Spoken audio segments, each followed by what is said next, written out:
Ribs may still be a no-go.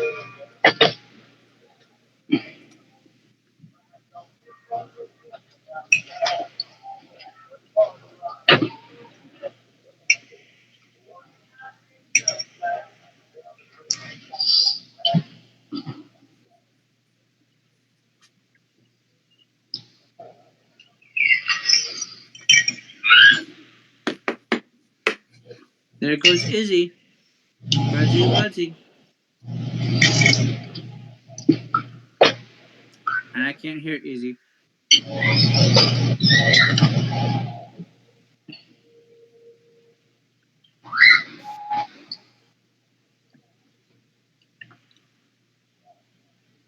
Testy, testy, testy, testy. I can hear your testicles. Hola, ¿cómo está? Estoy muy bien. ¿Y tú? Así. But I'm fired. You're not fired. I'm fired. We were going to go an hour early so that we could work out the scuff.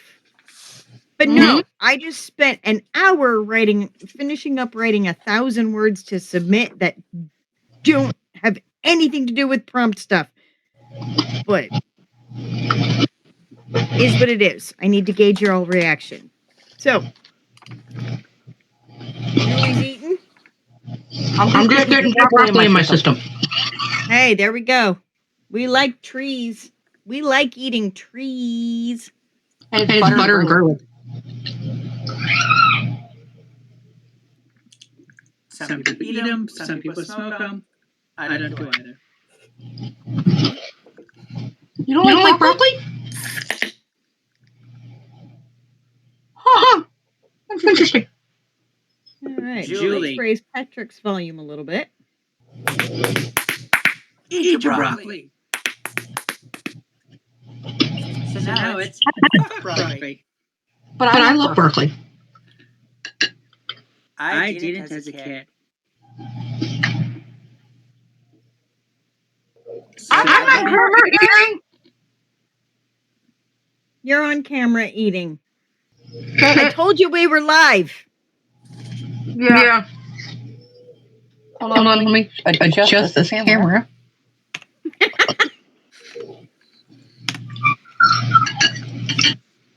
Sorry. It is what it is.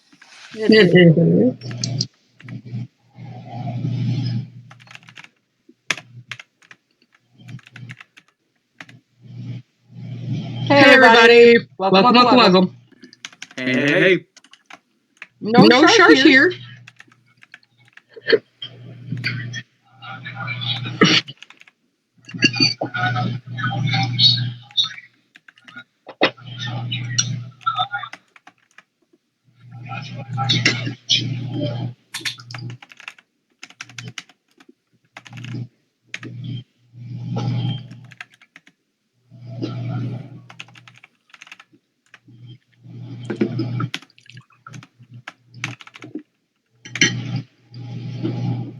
All right, just so that I'm aware of what we got here, Julie, you didn't do anything for today, right? Okay, that's fine. You've been editing. We ain't gonna give Julie any credit. Editing and plotting. Yes, editing and plotting. That is progress. That's what we care about. Stop plotting to take over the world, one book at a time. But it's so much. All right. Do we have Stavros in the chat? I saw her earlier. Yeah, I see her. All right, Stavros, I'm calling you out, my dear. Where's your word count?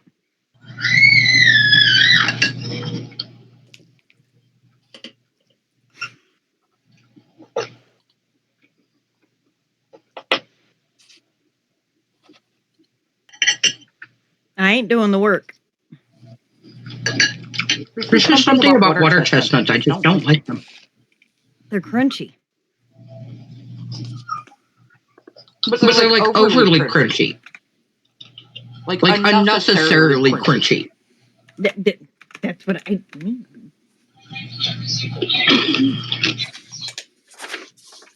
Hello, Trisha. Hey, there we go. Yes. Ms. McCormack has a new setup. Some people may have done some things. Oh, shit.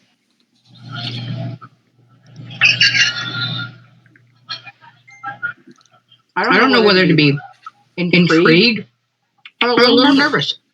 Probably be both. What? The mic?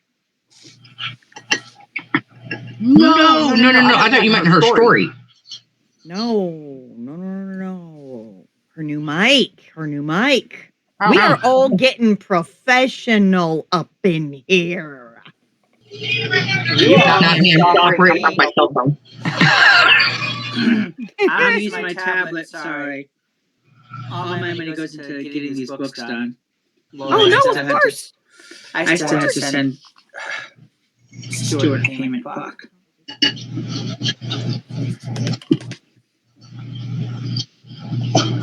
I have the mic going. I hear you. Maybe it's my volume. No?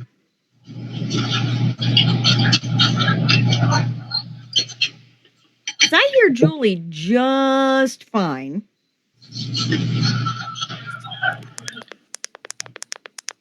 Can you hear me better Am now? I too loudly? Hey, now I can hear Patrick better. I turned the volume up on my device. Oh, dumbass. That sounds better. On my laptop. Right, you have to be on the laptop with the. I have to be on my laptop to use my new iPad or use my new mic, but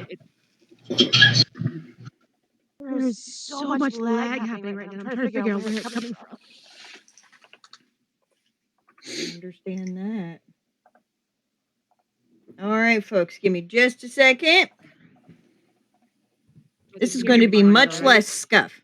Yes, I can hear you. We just gotta get your camera fixed. Ooh.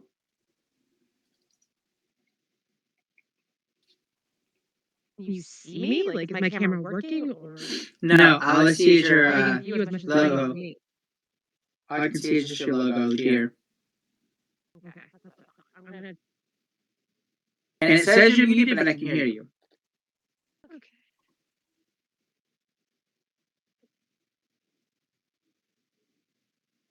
I most certainly am not muted.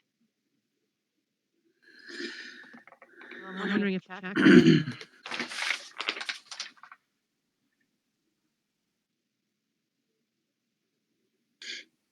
Cash, is that better now?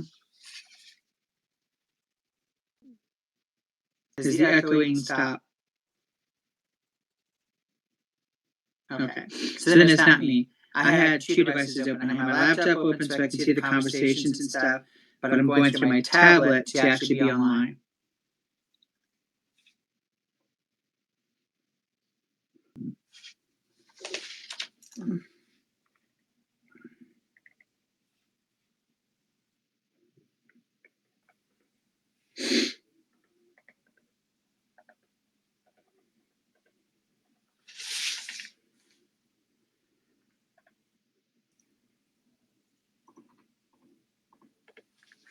Oh, shit.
I would like to say this is why I love it when he works Saturdays. Because he's home right now.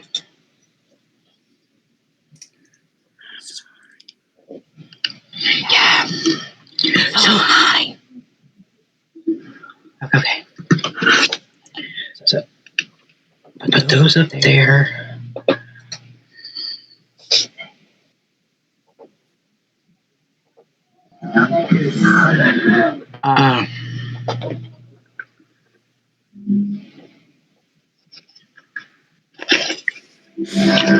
So were we just waiting on me, or just not a Promptcast without issues? Where were we having issues? When don't we have issues? I mean, yeah, fair. No, I did not want to open up Discord. I want to open up Twitch. Thank you.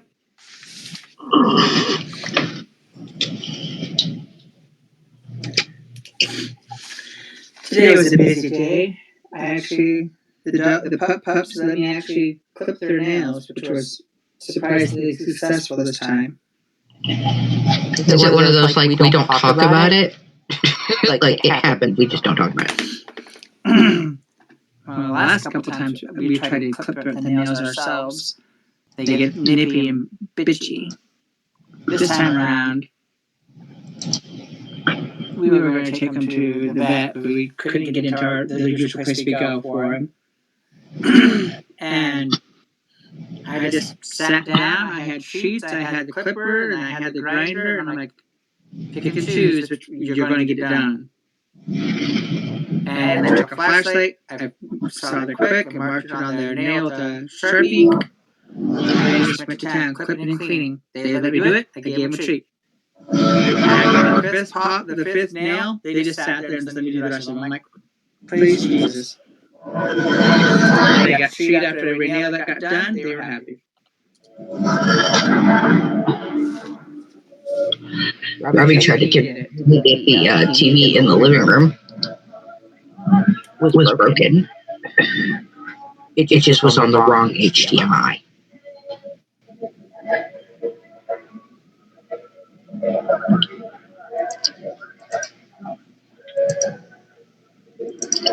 Whatever. Great. Okay. As we know, not a Promptcast without issues. Yep.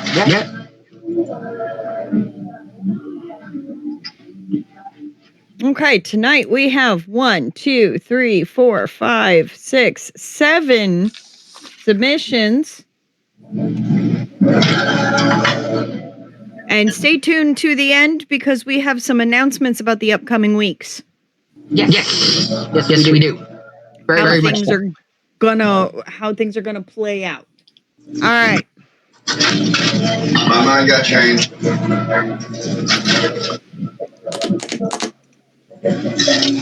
Does he not realize we're live and on show? He does. Does he care? Sorry. Was that out loud?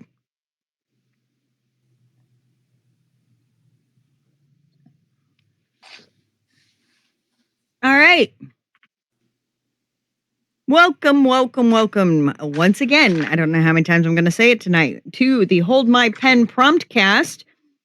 This is May 24th, the last live of Julie's birthday month. And we're going to have some fun. Actually, it's not the last live of my birthday month. Oh, yeah, you're right. Sorry, the 30th. 31 days. 31st. Yep, the 31st. No more. You just get a more. break. We all just get a break because we have something going on during one of them. Yeah, that's the whole thing. It's like the second week of or the second weekend of June. That's where we're gonna get bubbled for a minute.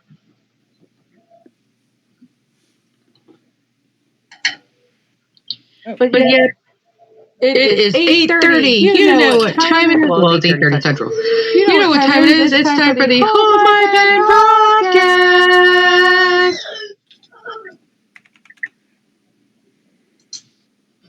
I am the host, Julie Fisher. Next to me is my co-host, Izzy Carouse. The gonna be like literally power trip, mind buggle type person. And the things that have been coming out of her head lately, you'll understand in a little bit. You will understand. Okay, in the corner opposite me, like right there. I have to look at the other screen to see where I'm at. I do make it so that Shar is always underneath Julie and Patrick is always underneath me. Yes, but when we load into backstage, I know. You're there, Patrick's there, Char's there. So I'm trying to point in the right direction. That's all what it is. That's why I have my laptop open. So I can see. We have Patrick. I always know that there's some sort of schmuckery going on. Always.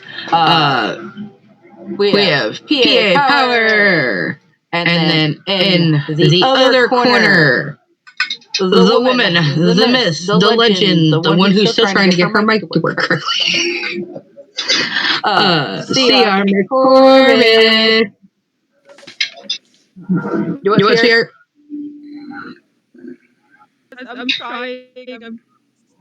You're trying. That's all. Hey, look, you're doing the best you can right now. It is what it is. I might switch back to the iPad. I might switch back to the iPad. I'm not sure yet. I gotcha. We do have quite a bit of things that are coming up. Announcements. I believe Izzy said that we're going to leave the announcements to the end, so that's what we're going to do. Izzy, do we got anything that we need to put out right now, or? No. Okay, We good. Okay.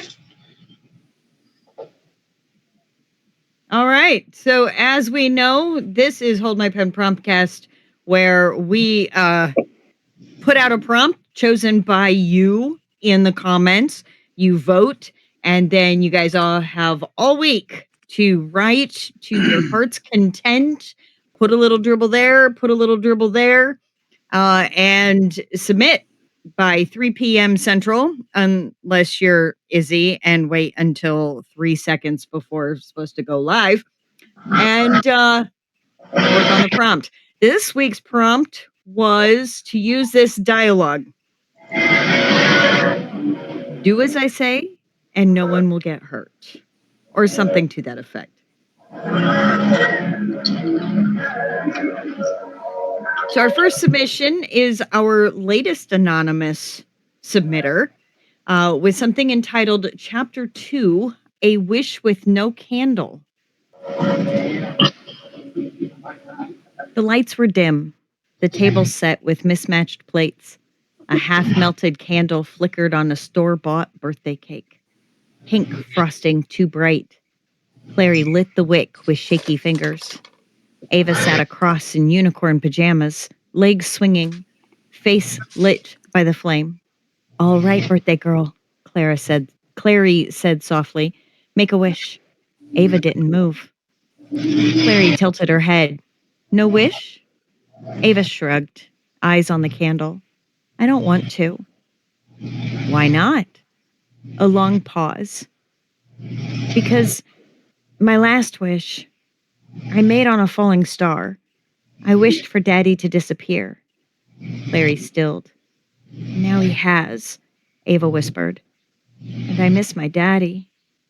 Clary sat down across from her daughter, the kitchen quiet, but for the fridge's hum and the candles pop. She reached out, took Ava's hand. Oh, baby, you didn't make that happen. Grown-ups, they make their own choices. Ava didn't answer. She only looked down at her birthday cake. Clary leaned in and blew out the candle. No wish, just silence. All right, Ava, let's get ready for the daycare. Clary shook her head, clearing the painful thoughts racing in her mind. She shoved the memory down, but it rose anyway. The hum of fluorescent lights buzzed overhead as Clary stepped into the daycare's front lobby, her umbrella dripping rainwater onto the scuffed tile. Ava's small hand was tucked tightly in hers. Behind the reception desk, Stacy looked up with the same disapproving sneer she wore every morning. "You're late," she said flatly. Clary glanced at the clock. 7:56. Still early. "No, I'm not," she replied, soft but firm. Stacy's acrylic nails tapped a warning rhythm on the desk. "You park in the staff spot, be towed. Just because Mr. Anthony took a liking to you doesn't mean you get special treatment." Clary didn't flinch. "Understood. Not that it's any of your concern, but I didn't drive today. Had I known it was going to rain, I would have. Ava and I walked." She crouched to her daughter's level, smoothing Ava's curls. "You good, Bunny?" Ava nodded, eyes bright. "Do I get to paint today?" "If you're lucky." "Okay," Ava whispered, then skipped off toward the classroom without looking back. Foolish little thing. Clary straightened and turned toward the back. Stacy cleared her throat. "By the way," she said, flipping on the mounted TV in the office lobby, "looks like you're famous." The local news flickered to life. Ongoing search for Clary Monroe and her daughter Ava continues. Her vehicle was last seen in the Red Oak small parking garage last week. Clary didn't blink, but her stomach twisted like a wrung towel. Husband Joseph Monroe, prominent business owner and philanthropist, has pleaded for their safe return. On screen, Joseph stood at a podium, crocodile tears streaking his face, flanked by uniformed officers. "She's not well," he said hoarsely. "I just want them home." She insisted on taking our little Ava to the mall that night. A reporter's voice cut through. "Sir, what do you have to say about reports your wife's car was found abandoned 6 hours away in Fulks County, with her phone and wallet inside? Did they suspect foul play?" Clary turned, rolling her eyes. She kept walking, cool, quiet. Behind her, Stacy muttered, "Deadbeat moms always run. Shouldn't have let that one near our kids." Clary paused at the doorway, turned slightly. "I'm here to do my job, Miss Stacy," she said calmly. "You can keep your opinions or keep watching the door for someone who cares." She disappeared into the hallway, spine straight, heart pounding, that night flashing in her mind like a movie on endless repeat. 1 week ago, inside the Honda Pilot. "Leave the phone in the car," Mark had said, flicking his lighter. "Make it look like a panic drop. Purse open, cards on the seat. Cell wiped clean. I already have a new cloned SIM. You won't have your contacts." "Won't that make it obvious?" Clary asked, eyes flicking to the rear view for the 100th time. "Too obvious. That's the trick. They'll think you ran. Panic, not planned. And that's how you disappear. Hide in plain sight. Be boring. Be invisible. Here, burner phone.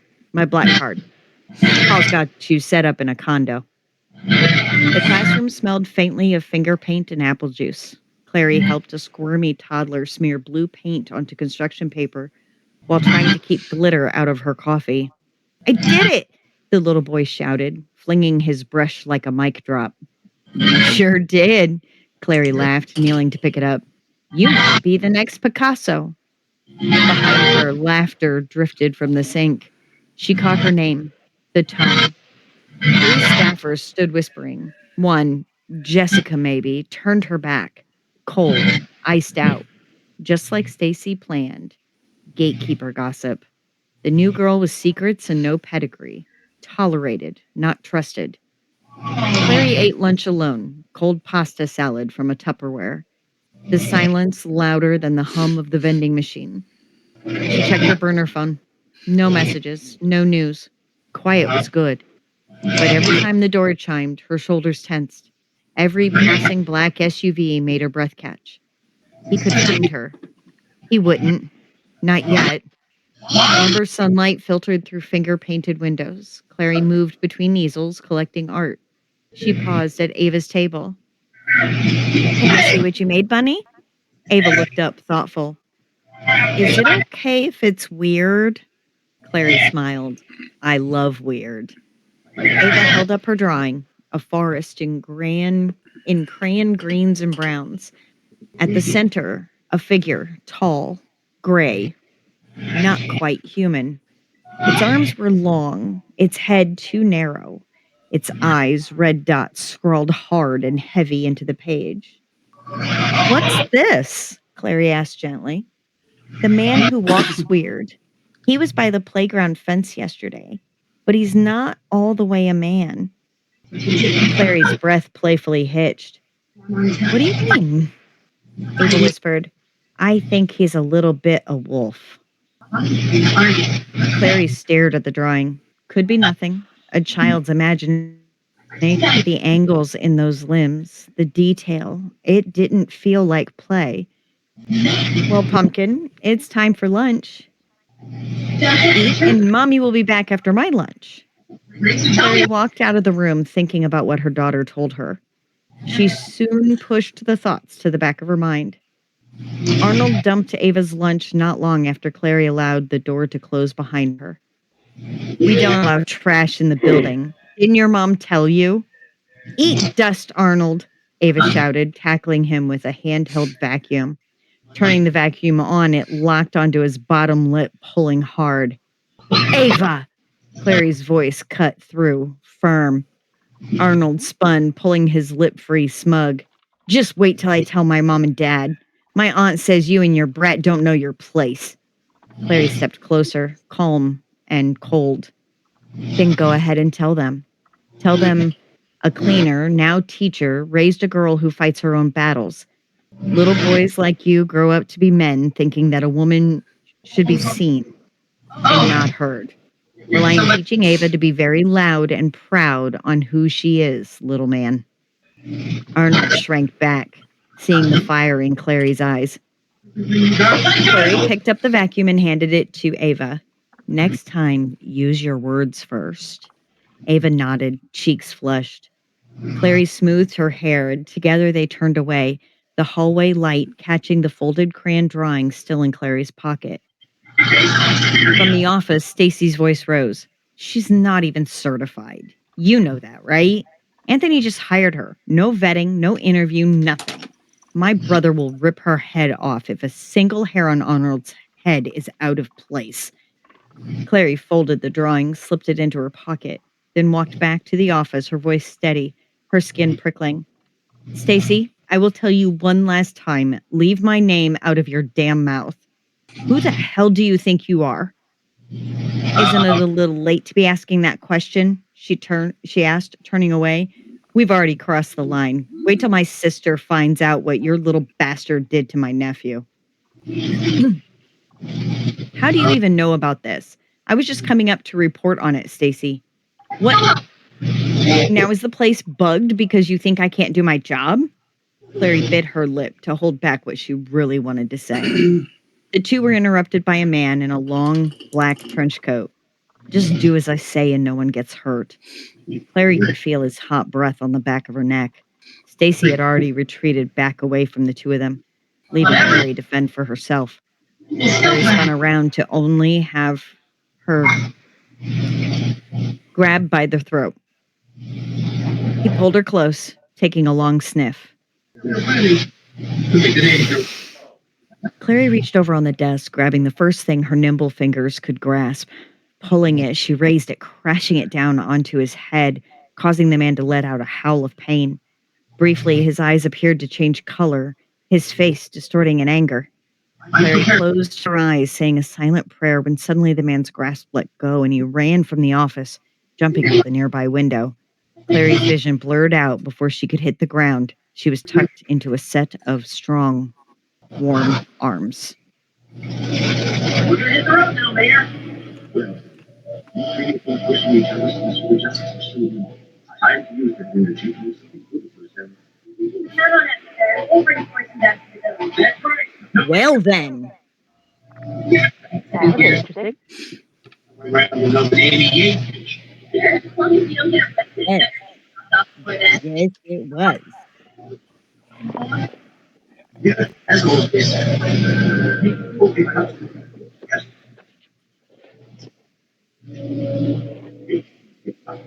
Myself. I mean, I'm interested to see where this one's gonna go. But honestly, that chick needs her ass kicked. Yeah, I'm not gonna lie. Y'all need to stop giving me mean girls. I don't like delving into that. Y'all are killing me. Oh, come on. You know you love Bethany.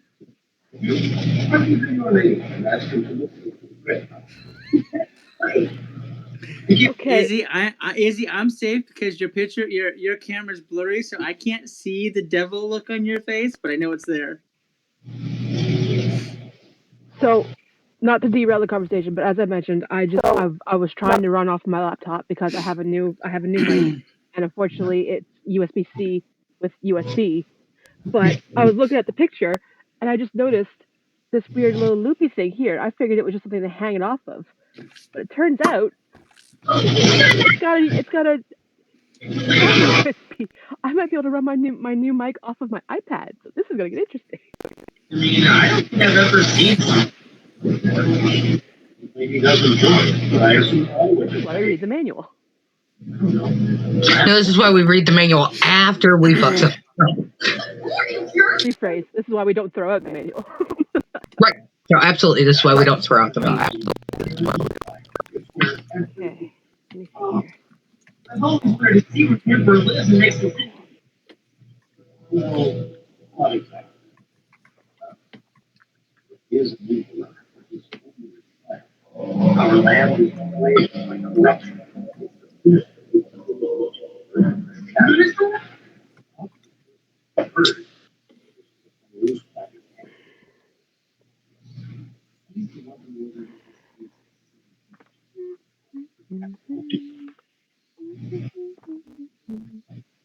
We're dealing with this.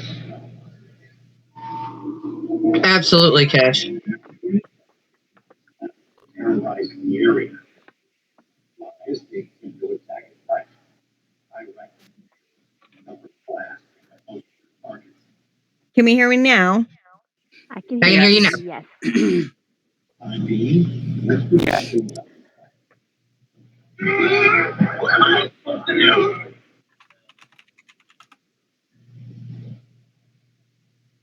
Okay.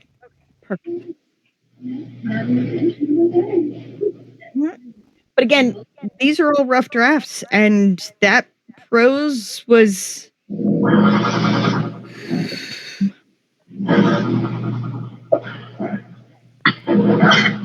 All right.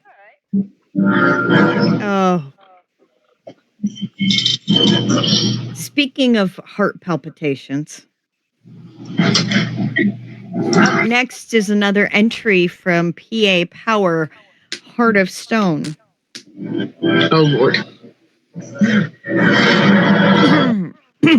I think I need to go do laundry or mow the grass or rotate my tires.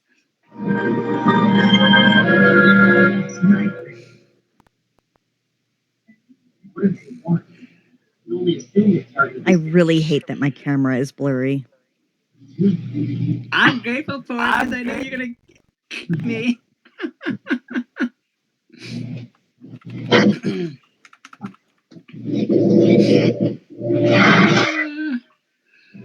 3 weeks. I need to make sure I can run in 3 weeks. I might be able to run, but I won't be able to hide. I know that.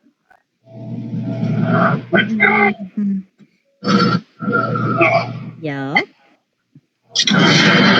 Yippers.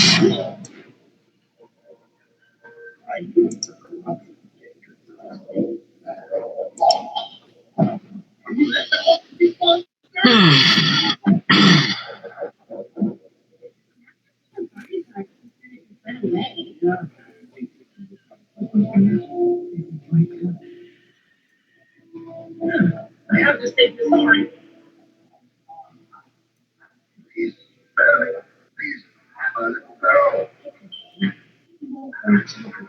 No, please don't kill her. Thank you for mercy. Make me. All right. Is that a little clearer, Patrick? Sicky now. Oh, where did McCormick go? Not sure. She might have to reboot. Yeah. In order to try and connect this to iPad. I haven't tried doing that. All right. My time is up. I gotta run. Mm-hmm. Chapter 11, Irish Moors.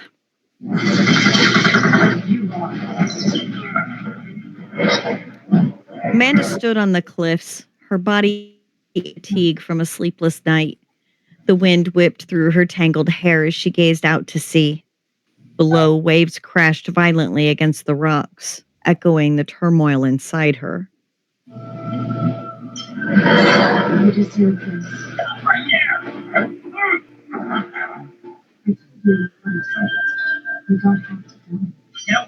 You're lucky I went blurry again.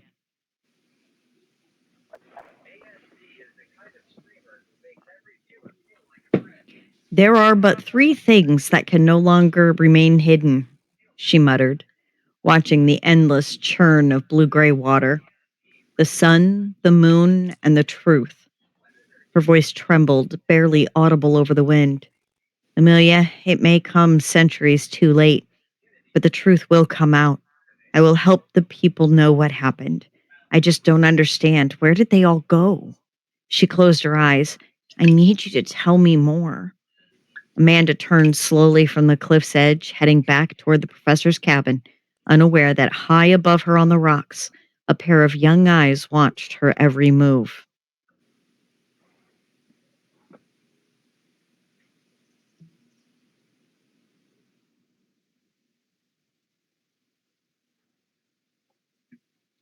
That evening, the club. The bass from the bar throbbed through the pavement as Amanda walked toward the glowing entrance. Just as she reached the door, a woman shoved past her roughly, phone pressed to her ear. Just do as I say and no one gets hurt, the woman snapped, tossing Amanda a glare sharp enough to cut. It was Bethany. Bethany waved an ID at the bouncer without pausing. Isn't it a little late to be asking that question? She hissed into the phone. Listen, Philip, we've already crossed the line. I want those designer shoes and that handbag. I don't care what customs is telling you. Amanda rolled her eyes and stepped inside after her. I'll have to call you back, okay? Bethany ended the call and stuffed her ID down her bra. She turned sharply, face to face with Amanda. What's a piece of dirt like you doing here? A tramp and a whore. What makes you think you belong in a place like this? You're not even from here. Hell yeah, chick fight, one of the local boys whooped. Always wanted to see one of these in real life. Why? The bartender asked coolly, his voice like steel wrapped in velvet. The boy turned and met the bartender's icy stare. I'm sure you could wish for something else. I would. If you want to drink here tonight, the bartender added. I don't have the spoons to deal with girl drama. Just then, Bethany shoved Amanda into the bar. The crack of bone against wood rang out across the room, freezing everyone in place. As Bethany pulled her fist back to throw a punch, a hand shot out of nowhere and caught it midair. A cold, commanding voice thundered, No fighting in my bar while I'm working. You need to leave. Bethany screamed as the bouncers grabbed her and dragged her toward the exit. Amanda turned to thank whoever had intervened, but he was already gone. Wandering the bar, Amanda spotted Scott behind the bar and approached, but he barely looked at her. She lingered, then finally reached out and grabbed his wrist. Why are you ignoring me? Amanda questioned while she pondered to herself if only she hadn't worn the red bra. Scott sighed, eyes narrowing. Look, Amanda, I know things might be different back in the States, but here, when a bloke puts his heart out there and you leave him unread, He pulled his arm away. We get the picture loud and clear. He picked up a cloth and began wiping down the bar. Now, if you don't mind, I've got bartending to do. And now that Bethany's not hanging around trying to crawl into my pants, maybe I'll actually get to serve some customers. Amanda blinked. Wait, Bethany? That's what she wants? Scott gave a bitter laugh, gesturing to himself. Don't be daft. Oh, Amanda said, lips pressed into a thin line. Scott leaned in slightly, quieter now. In my family, the men seek out their true love, their destined forevers. He shook his head. Does it work out? Apparently not. Amanda placed her hand on his chest. I want you to know something. Please just let me. She continued once Scott gave her a look of defeat. I have not been sleeping well ever since you brought that journal to my house. I have been reading what Amelia wrote down, and her words are powerful. I could swear I feel like I was Amelia herself. They did say she was one that had a powerful voice, Scott mused, noticing Amanda had not moved her hand from his chest. He could feel the warmth of her hand, his body soaking it in, yearning for more. What I am trying to say is, Amanda paused briefly. To hell with it. She got on her tippy toes and planted a kiss on his lips, causing both of them to fall backwards and Amanda on top of him. So is this better than an emoji? Yeah, I'd say. Scott helped Amanda up before he cheesily muttered, Fall for many guys?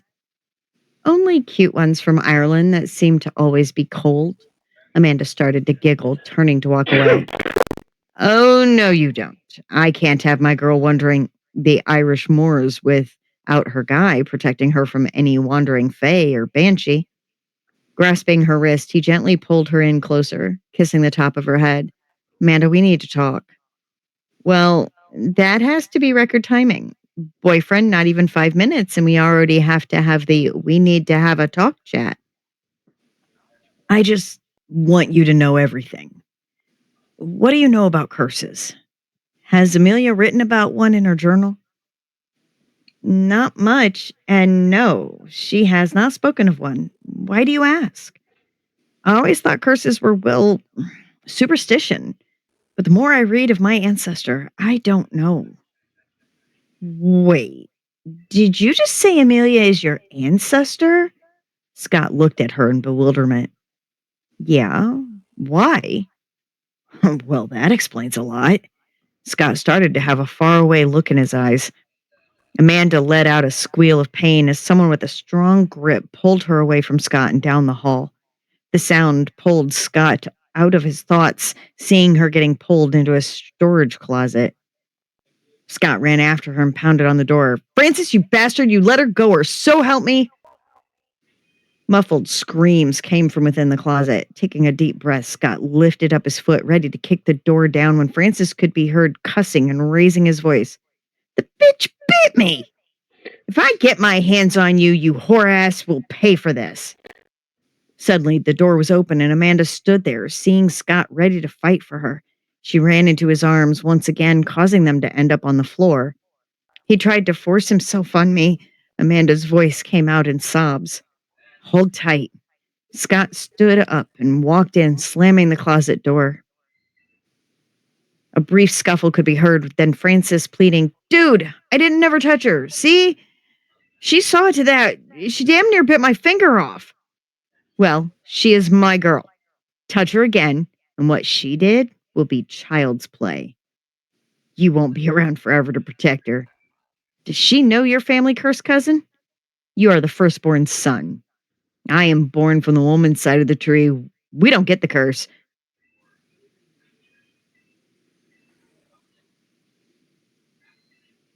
It may suck. Wait. Sorry, hold on. Although it may suck, it does make for a good vantage of power. Scott stood still for a beat, breathing heavily as Francis spat blood and stumbled out of the storage closet, cradling his hand. You'll regret this, Scott. Just wait, Francis snarled. Scott grabbed the front of Francis's shirt, slamming him into the wall with force that rattled the light fixture above. No, Scott growled low, his eyes flaring with something ancient and wild. You'll regret laying a hand on her. If you ever touch Amanda again or even breathe near her wrong, I won't stop knocking your teeth in. Francis's eyes widened at the threat. You don't scare me. I should. Scott dropped him and watched him slink off, holding his wounded pride like a trophy. Scott turned back toward Amanda, who was still on the floor, trembling, her arms wrapped tightly around her knees. He knelt slowly, his hands gentle as he brushed a few strands of hair from her face. Amanda, I'm here, love. I'm so sorry. Her eyes welled up again. He grabbed me, Scott. He wouldn't let go. I didn't know what to do. You did exactly right, Scott said, voice firm but tender. You fought back. You didn't let him win. I bit him, she whispered, her voice shaking. Scott gave her a small smile, and I've never been prouder. He held her hand and slowly stood, helping her up to her feet. I'm taking the rest of the night off. You don't need to be here, and you sure as hell shouldn't be alone right now. But what about your shift? The bar? To hell with it. You're more important. He turned to the other bartender and tossed over the keys. Tommy, I'm out. If Bethany shows up again, tell her I've got a new reason not to look her way. Tommy nodded, barely hiding his amusement. Got it, boss. Amanda leaned against Scott as they walked out of the club, the cool night air brushing her skin like a balm after the chaos. Scott pulled off his coat and wrapped it around her shoulders without a word. She leaned her head on his arm, letting the silence between them stretch comfortably for once. They reached his car, and as Scott opened the door for her, he glanced over at her again. You all right? No, Amanda whispered, but I think I will be. Scott nodded, brushing a kiss against her temple. Good, because I'm not going anywhere. And when you're ready, I'll tell you everything. About the curse, about my family, about why Francis is so desperate for power he'd stoop to this. Amanda looked up at him, eyes searching his. And Amelia? Scott exhaled, steadying himself. She's more connected to this than you know.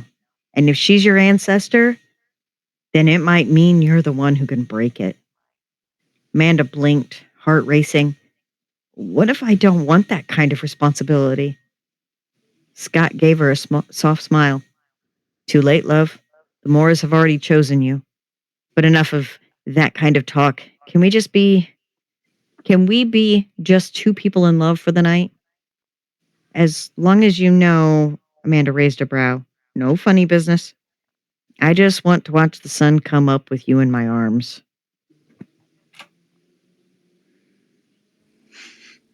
Sounds dreamy to me. Amanda leaned across the car seat and fell asleep while he drove them to the moors to look out to sea. Scott watched over her protectively, softly whispering, Please let her be my true love.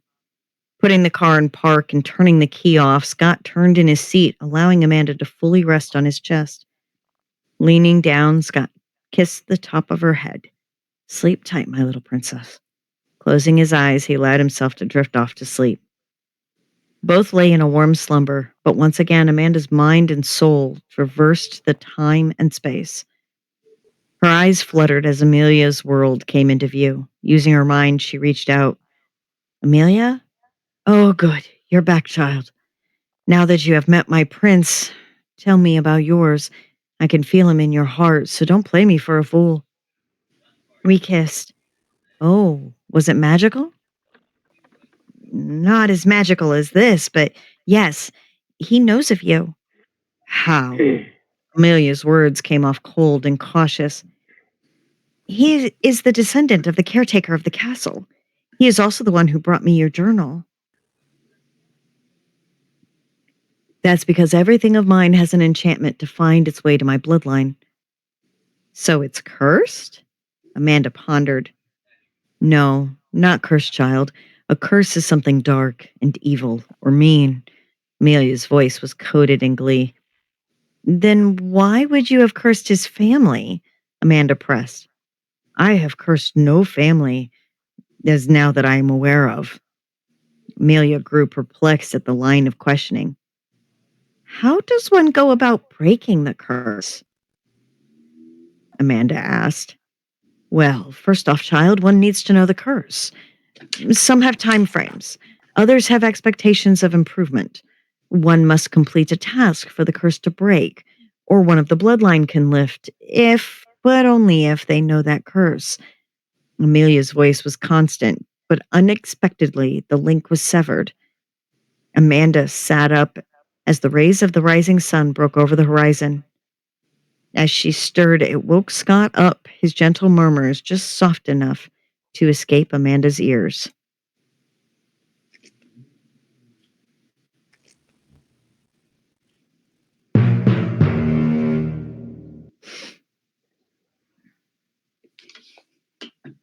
Let me have it.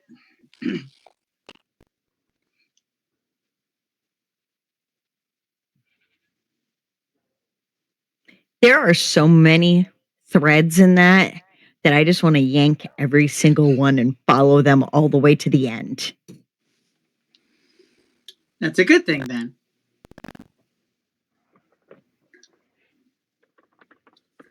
It just makes it a very complex tapestry, which those threads will tie in the coming chapters. No, you think?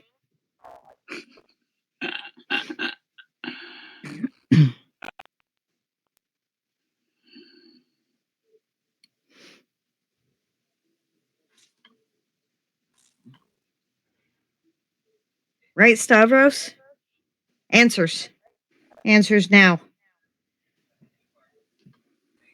Yeah, well, you're all going to get mad at me. So this is just, I'm trying not to lay it on too thick.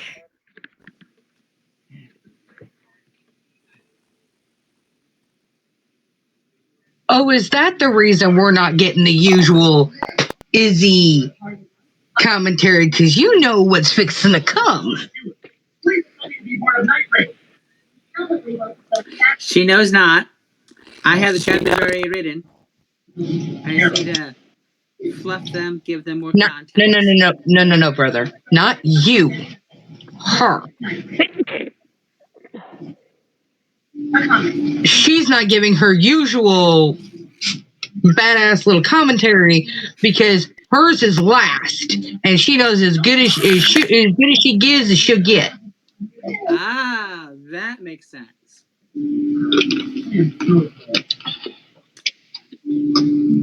Or am I off? Right now. That's not a no. That's not a no. All right, next up, our lovely, longtime first prompter, Trisha Jones. Yes. Yes.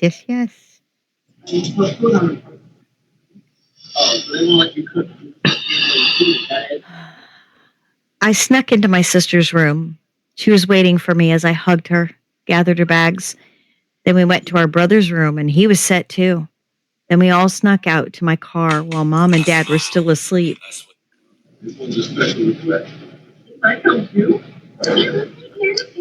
Just as we had everything in the car and getting ready to leave, the front door swung open and there stood Dad, pissed.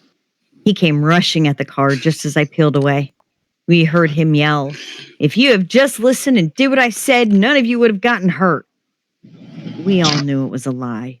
The littlest things would have gotten us beaten, but tonight was the last straw. He hit me and my siblings for the last time. We drove through the night to the next state over to our grandparents' farm. We had worked out with them that we would come and stay with them. They were just waiting for the time that we showed up. As we pulled up to the front of the house, the front door opened, and Grandma stood on the porch. As we got out of the car, her smile faltered when she saw how badly Dad had beat us this time. "Oh, my poor babies, what did he do to you?" she cried as she hugged us gently so as not to cause us more pain. "Come inside and we'll get you situated. and I'll clean up any of the cuts on your skin. Thank you, Grandma, we said in unison. After I got my siblings situated and sleeping because they needed to sleep, I sat at the kitchen table with Grandma and Grandpa and told them exactly what had happened last night. You mean that man hit all of you because your little brother dropped a plastic glass and spilled some water? Grandpa said in his rough voice. Well, he was beating Johnny for the water in the plastic glass. He beat on me after I put myself between him and Johnny, and Sally got beat on because she was in the way and I tried to protect her as well. I took most of the beating, so I got most of the bruises and the bloody lip, I answered while Grandma was dabbing iodine on some cuts on my face. That is no reason to beat on you babies, Grandma said. I shrugged. It's where I've gotten used to it. I couldn't see letting him beat on my siblings anymore. That's why I brought them here. Be safe, because I know you all won't let nothing happen to them. No, baby, we won't let anything happen to any of you.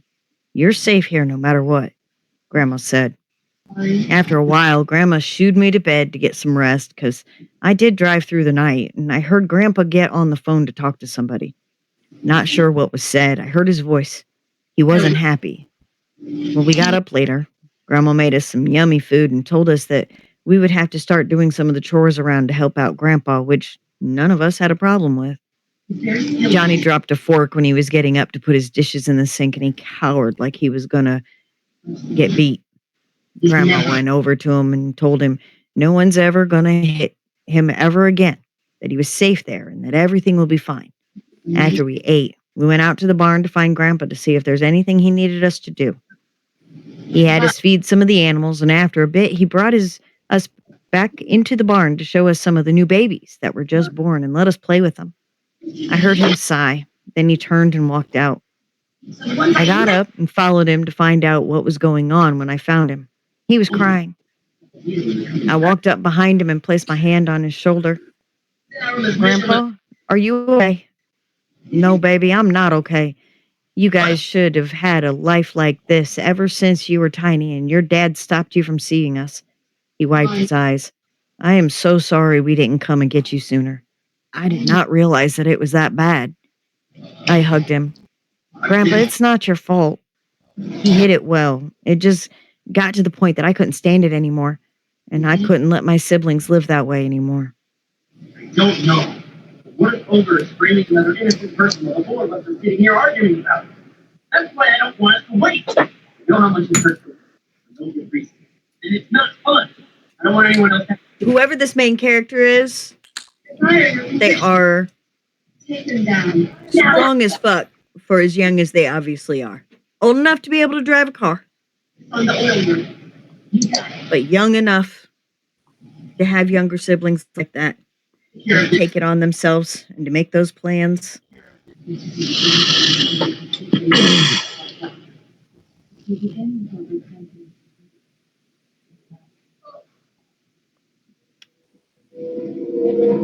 Yep.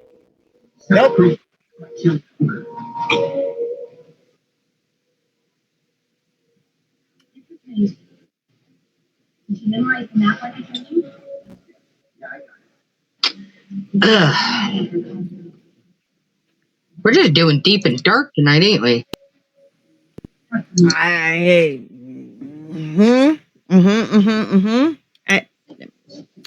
Intermission. I need a refill. Gotcha. I mean, between Patrick's, not quite damsel in distress, but very much the chivalry.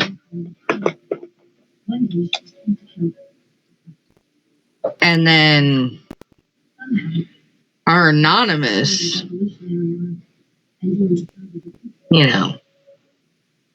got a lot of neat things coming for the show, and I'm glad that we're getting it. It's interesting. I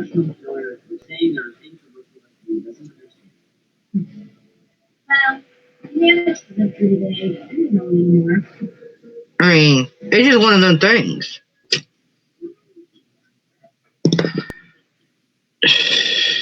Yeah, deep and dark are usually our go-tos. But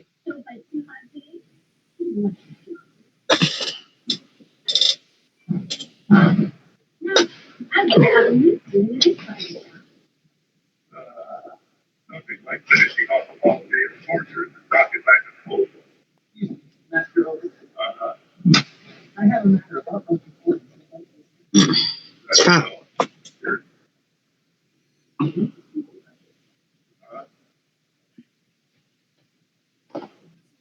Will you get settled? This kid just have an order.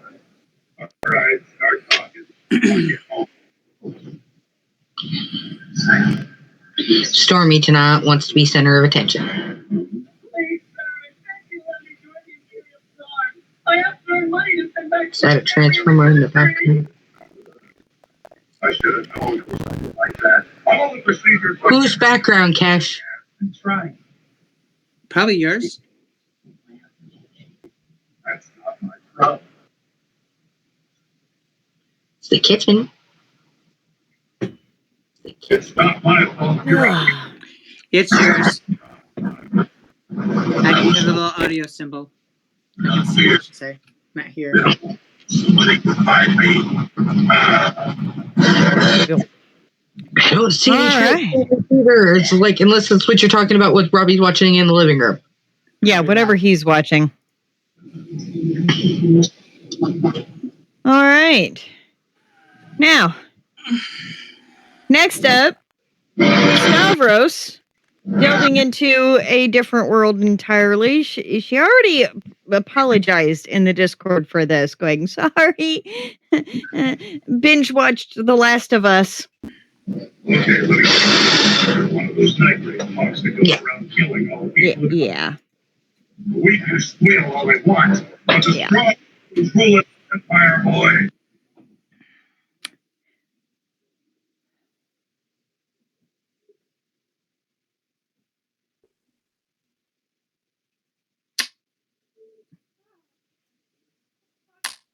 Okay. Here we go.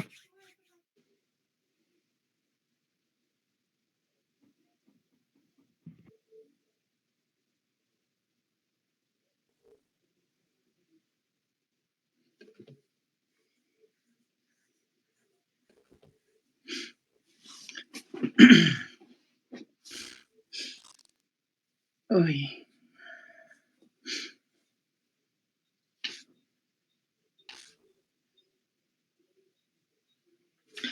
So, sweetheart, where we're at is the goody tissue side.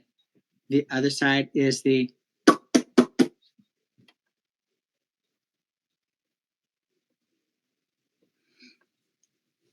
you're not. The other side is.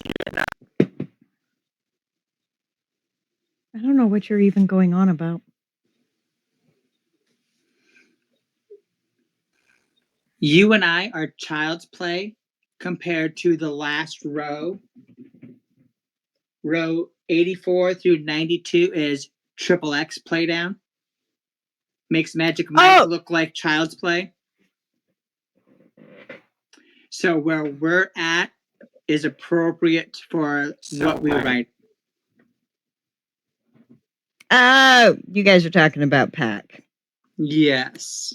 Got it. She sent out a message on Messenger. Okay. Gotcha. We're doing a show. Well, you stepped away for a moment. Sorry, there was a child in the room freaking out, so had to adjust. Lena hummed quietly as she wiped down the table. Elias sat at the table, folding the baby clothes into her hospital bag. Elias nervously chuckled as he placed the diapers and cream into the bag. Hopefully, our little girl doesn't make a gushing projectile like shown in that birthing class, he said. Lena paused as a wave of pain contracted her stomach. Oh, I think Ivy is excited to hear her papa. She just made a shift down again. Lena's hands gripped the table as she shakily breathed through the last roll of the pain. Elias glanced at his watch. Hun, that was 5 minutes apart. We gotta go to the hospital now. Lena wiped the sweat off her brow as she grabbed the water bottle beside her stuffed hospital bag. Sure you ready to go to the hospital? Don't want you passing out on me, Lena quipped lightheartedly. Elias chuckled before clearing his throat and guiding his pregnant wife to the car. Across the street, he watched in confusion as his neighbor waved her arms in an uncoordinated fashion. The elderly lady flipped off the bushes next to her house, kicking at the air like a drunk in a bar fight. She had always been nice, but it was likely her early stage dementia had triggered something. Elias reached to grab his phone when Lena called for him in a strangled yelp. He got into the van and headed off for the hospital. Thanking his lucky stars that the streets were devoid of traffic, the air hung heavy on his lungs as he glanced past the flickering signs for fast food. A car was parked on the side of the street, all the doors open with no one inside. On today's schedule is a reveal about the utensils we have been using ever since the removal of one-use plastics like straws and disposable forks. The chemical in manufacturing is claimed to be more damaging than we thought at first. Elias shut off the radio as they rounded the corner to the parking lot. He pulled up to the door. Lena stepped out just as her pants grew increasingly wet. Ah! She yelped as a contraction hit her hard. She shuffled out of the van mid-contraction. Honey, Lena held up a hand to stop him. I'm okay. It was just my water breaking. Elias parked and grabbed the bag. He met up with her at the elevator, Lena wheelchair clad. Then the door to the stairs opened with a crash. A bloodied nurse yelled out just as she was pulled back into the stairwell by a horde of bodies. Elias's heart sped up as he realized he didn't know if he just saw a human. Well, we should go, he said, trying to push the wheelchair away. Lena's body grew rigid in her seat as another contraction hit. No, she yelped, her finger jamming the elevator button. Ivy's coming now. Lena held her belly as the pain ripped through her. Elias rushed her to triage just as a group of doctors ran past them in white suits and masks. The nurse ushered Lena into a bed. Elias and the nurse helped Lena into the bed just as two doctors rushed over. One pushed him out of the room with great difficulty. What are you doing? My wife is pregnant. She needs me. Alarms sound from the corner of triage as lights flicker. Sir, she's being moved to a secure birthing wing. The doctor pushed Elias on the other side of the sliding door, now locked. He watched through the window as they put Lena back in the wheelchair and rushed her out the other door to triage for nurses. Elias briskly walked around the corner, following the men who were ushering his wailing wife to a different room. He ran to catch up, but just as his fist reached the door to try and stop the doctors, the lock was in place, and all he could do was watch. Lena mouthed, "Don't leave me," to Elias through the window. His hands rested against the window as he thought of how to get in there for Lena. Then a portion of the hallway lights shut off, followed by a crash and shake from the floor below. The doctors hooked up oxygen to the masks they wore and dressed in a hazmat suit. Elias's fist knocked against the window. Hey, what's going on in there? He yelled out. The doctors ignored him as they approached his wife. The monitors were hooked up to her, and suddenly the nurses were passing objects to the doctors. Lena's face was stuck in a scream that he couldn't hear until the lights in her room shut off and activated the emergency system. Elias glanced around to look for someone for help or something. He rushed over to an intercom by the door, only to be met with static and then silence. The window was covered by a curtain. The last image of Lena's pain-stricken face flashed through his mind. A doctor emerged from the room. There wasn't anything we could do. She didn't make it. The baby is gone. The doctor's eyes were downcast. Elias pushed past the doctor, only to be met by two security guards holding him back. I'm sorry, sir, but you can't enter the wing at this time. We will let you know when you can collect the body, the doctor said as Elias was dragged down the hall. The door opened as the other doctor left. a faint cry of a baby echoing before the door was shut. His eyes met the doctor's as Elias was pushed into the stairs, fighting to keep eye contact as the static of the intercom appeared before he heard it.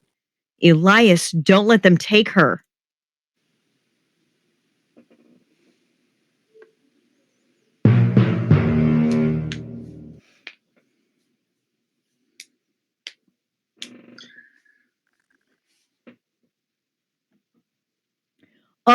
I'm taking it to mean that the baby did not pass. The doctor was doing some shady shit. That's how I took it.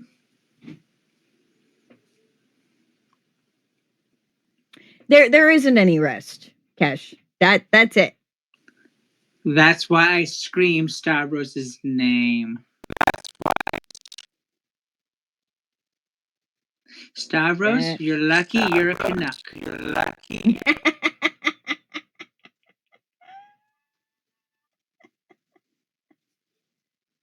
Woo! You're lucky you're a Canuck and I ain't got my passport.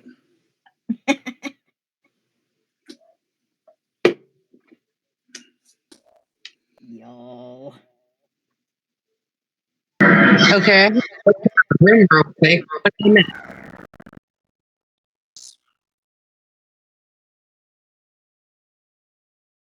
I gather that.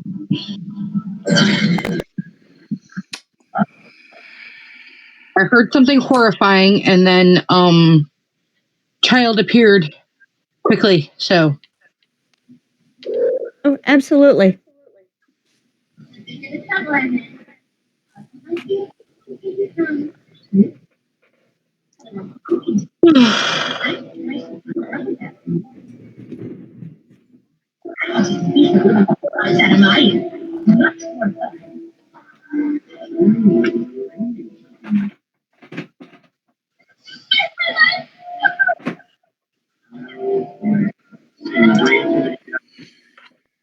okay. So on that note.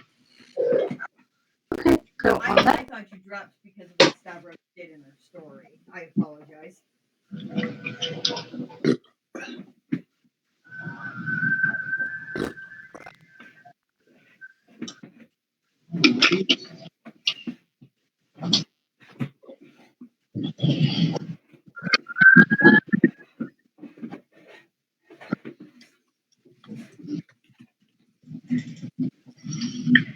What in tarnation?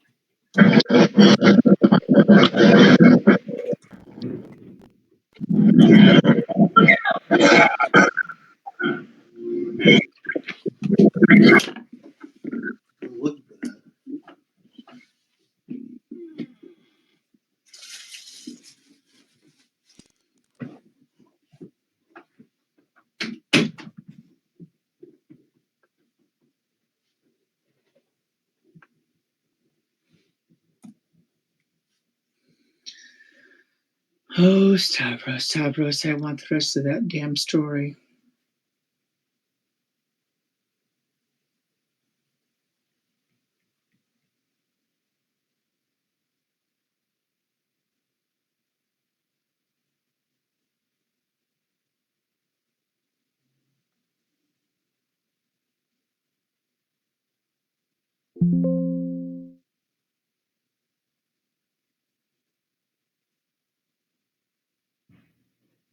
Audience.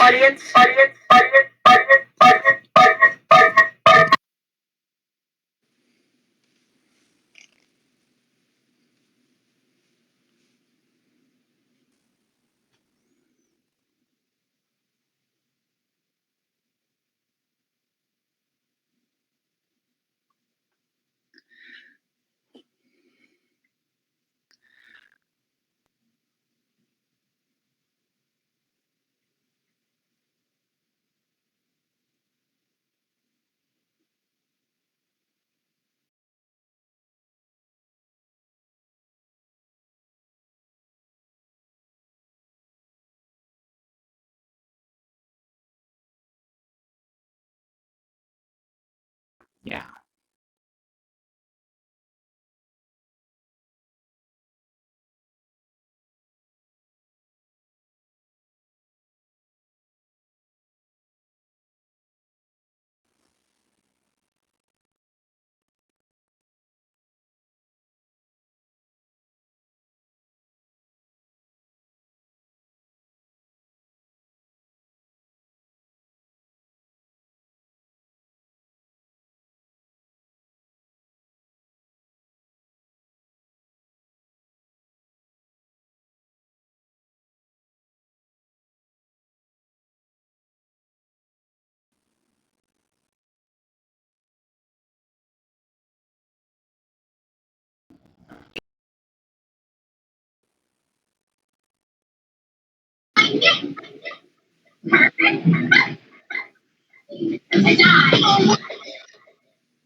Can you hear me now?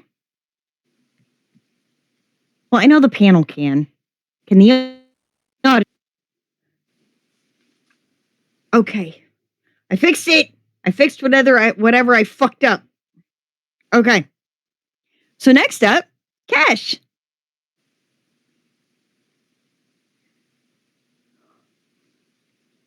This one's entitled Should Have Picked Blue. Well, of course, because blue's the best color. Just saying. Just put it out there. Blue and green. If only she hadn't bought the red one, she thought, horrified at the scene she had caused as a result of it. It had been a really nice Nissan B666 Deluxe, or Nissan. Sorry. It had been a really nice Nissan B666 Deluxe vacuum cleaner with detachable handle, hose, and cleaning heads. It was both rechargeable and could be kept plugged in, and was the most versatile vacuum cleaner that Verona had ever had. It was perfect for her new job as a maid and housekeeper for the town's mayor. She had deliberated between the Nissan B666 in devilish red and Nissan Cross B777 Deluxe in a really pretty royal blue. Ultimately, going for that bold, devilish red. She always fell for a good, bold red. So she moved into the side house that stood next to the mayor's mansion, her first day being 2 days after moving into the home that was hers for the duration of the new mayor's time living in the main house. Whether that was to be 1 term or 10 in office, she would be there. Sweet gig if the mayor didn't piss a lot of people off and get himself voted out, or worse. Verona had started her first day off by helping to set up the mayor's new office, while she had gone to City Hall to fill out some paperwork and sign some other official documents that needed her attention. That made Verona the one person who could deal with the movers and getting the furniture placed where it needed to go. She hoped that the mayor would be okay with how she had the movers set the office up, given by the time she had realized what had happened, it was too late to really do much of anything besides yell at the movers for setting everything up backwards from what they had been told. What do you think you are doing? You placed everything opposite the way the mayor has asked for, Verona yelled at them. Isn't it a little late to be asking that question? Arnold asked, turning away. We've already crossed the line for fixing it, his companion Ralphie added. Just do as I say from here on out and no one will get fired, Verona told the 2 men as the 3 of them moved to the next room.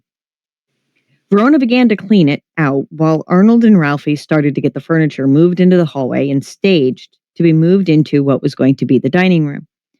The maid had moved on to the next room, planning on coming back to check on the 2 moving men after they started to move the table, chairs, and display cabinet in. Unfortunately, she got sidetracked by her son calling her about a question the school had for her about their move to their new house.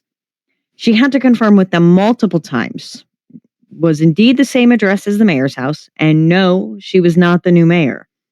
Didn't the people at the school watch the news? She looked nothing like the new mayor. Verona shook her head at the person she had spoke to, wondering what had been going through their head. As it was, she was concerned about what the kids at school were going to say when they found out that his mother was the mayor's maid and housekeeper. But she hoped that the school would do its due diligence and stop any issues before they developed. As she was hanging up the phone, she heard the crash of glass from the other room, bringing her running to see what had happened. Running down the hall to the dining room, she looked around the corner, seeing that Arnold and Ralphie had done it wrong again, not only setting the dining room up wrong this time, but there was the entirely wrong furniture in the room. The stuff that had been supposed to have been in the receiving room, setting in the dining room. She looked across the hall to the receiving room and saw the dining room set up the way it should have been across the hall. The table that was to have set under the now broken window in the dining room, blocking the entry to the receiving room. Verona closed her eyes, fuming at the new messing up of her instructions. Her first instinct was to just fire the 2 men, call the mayor, and let her know what had happened, and try to hire a new moving company to fix this mess that Arnold and Ralphie had created. But then Arnold reminded her that the contracts had been signed and they had been paid to do the job, whether it was right or not. Verona said that she was pretty sure they had been hired to do the job right and that she was going to call the mayor and get her opinion. Both men stopped her, trying to get her phone out of her hands, but she managed to keep it away by dropping it down the front of her shirt. She held the hose of the vacuum at them as if it made its long-winded sucking sound. Now, Arnold had been vaguely familiar with the phrase eat dust, but had always attributed the expression to the novels of Philip Pullman. That was before Verona had lost her temper and sucked his head into the vacuum cleaner via the hose, which predictably caused him to lose consciousness. Watching her drop his coworker with her vacuum caused Ralphie's eyes to go wide as he placed his hands in the air and shouted, "I surrender!" dropping to his knees as he did. "I really think we'd better check on Arnold," Ralphie said, noting that his coworker had yet to move since his head had been sucked into the vacuum. "Fine," Verona said as she detached the hose so that she could figure out how to free Arnold. She looked into the body of her vacuum, her eyes growing wide as she saw Arnold's head just past the long, jagged teeth in the part where the hose attached to the body of the machine. She looked down at her feet, seeing the pool of blood collecting around her and the vacuum cleaner. "If only I had bought the blue one," she trailed off as the teeth began to move.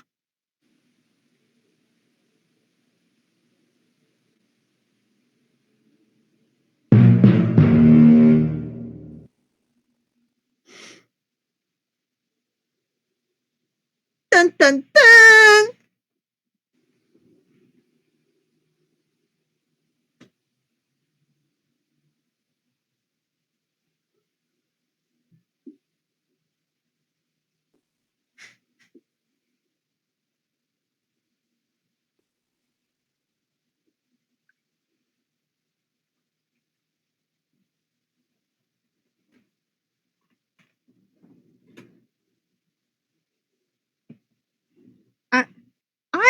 I realize that she's my best friend and all.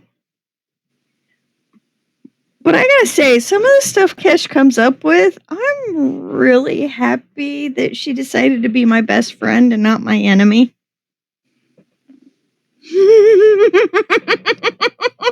That's why I'm so grateful that I have you and Julie as my friends and not my frenemies when we go to pack. Because I ain't coming back in a body bag.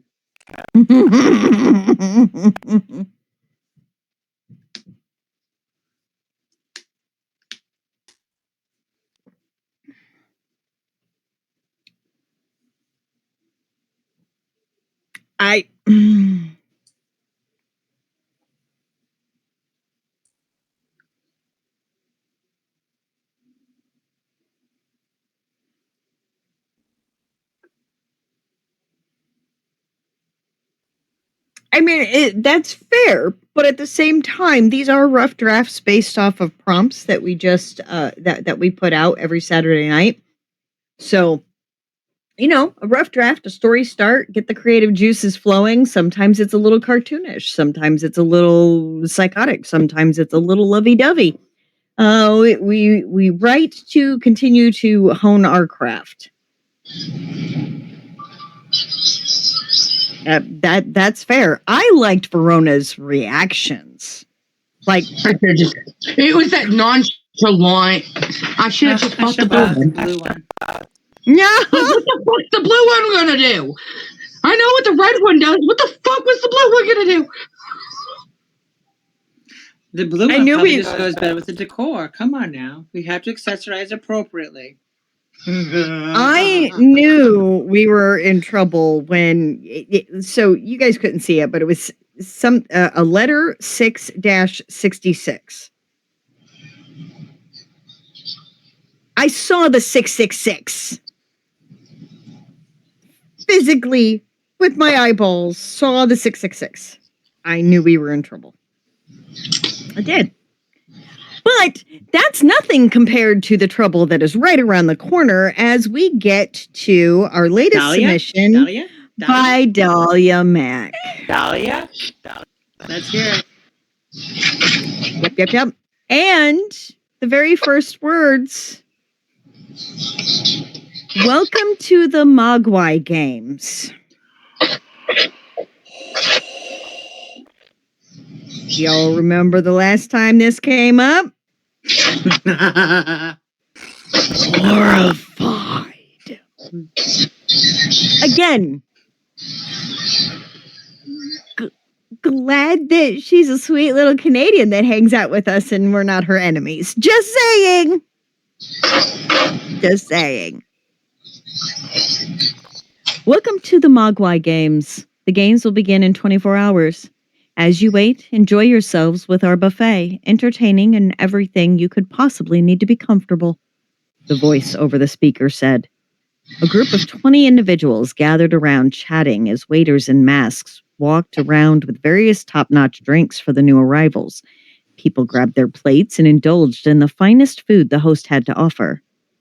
This looks promising, but to have to wait 24 hours for the games to start seems a bit too long, Chevy said. I agree, but since our boat won't be back until next month, I suppose there seems to be adequate entertainment, Chris replied, grabbing and downing a shot of vodka from one of the waiters that walked by. As the guests waited for the games to start, music played and the partying began. The noise got louder as the night went on. By the next day, everyone came out of their rooms to find a breakfast with all the main meals each person enjoys, with the exact person sized to the exact amount. The day was quiet as people enjoyed the pool and other activities around the rooms. Around noon, a countdown showed up on the massive TV that was built into the wall. When even dinner showed up on a large dining table, everyone had their names in front of the appetizer. It was a seafood platter. Taking a seat, they ate while chatting. Their drinks always topped up. Next came the main course, a grilled salmon. When their dessert came, they were given their personal invitations in a small sphere. A man with an Arlecchino mask appeared over the large screen. Welcome to the Mogwai Games. As they are about to start, you will notice your invitations in front of you. These will be very important for the game. Failure to keep them in your possession will lead to negative consequences. Be sure to protect them with your life. He faded away and the countdown was on to its final seconds. 10, 9, 8. Oh, this is going to be so interesting. Any ideas on what this game is going to be? Chevy chuckled.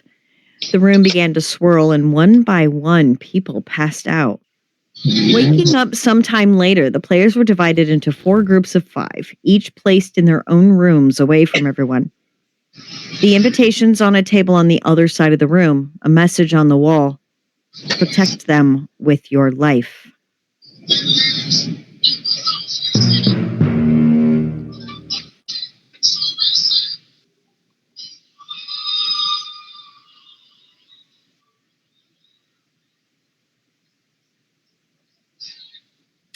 Dun dun dun.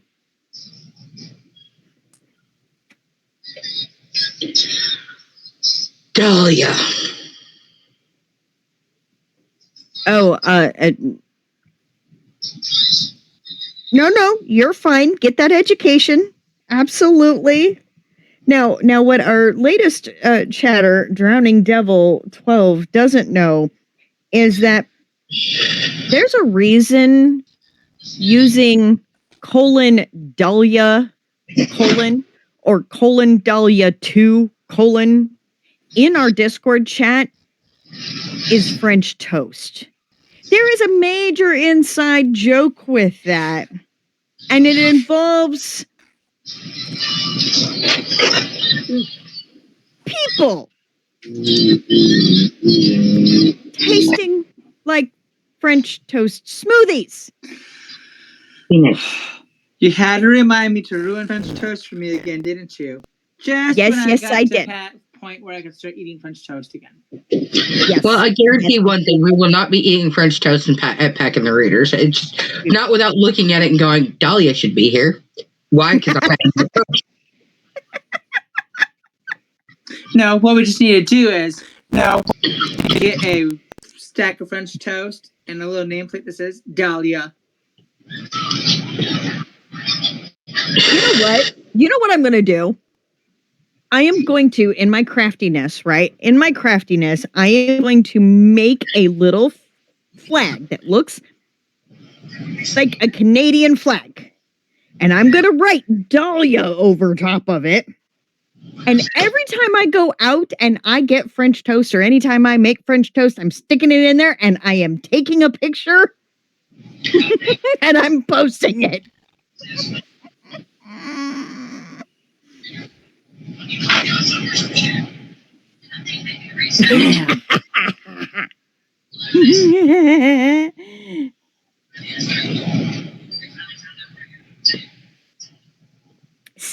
See, Dahlia loves the idea. I do have a nasty streak. You guys just haven't seen it quite yet. And with that, last but not least, yours truly, Izzy Krause, introducing a new character into the Connors world.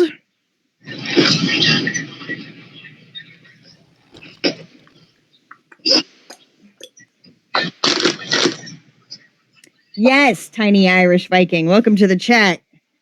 Pure chaos around here.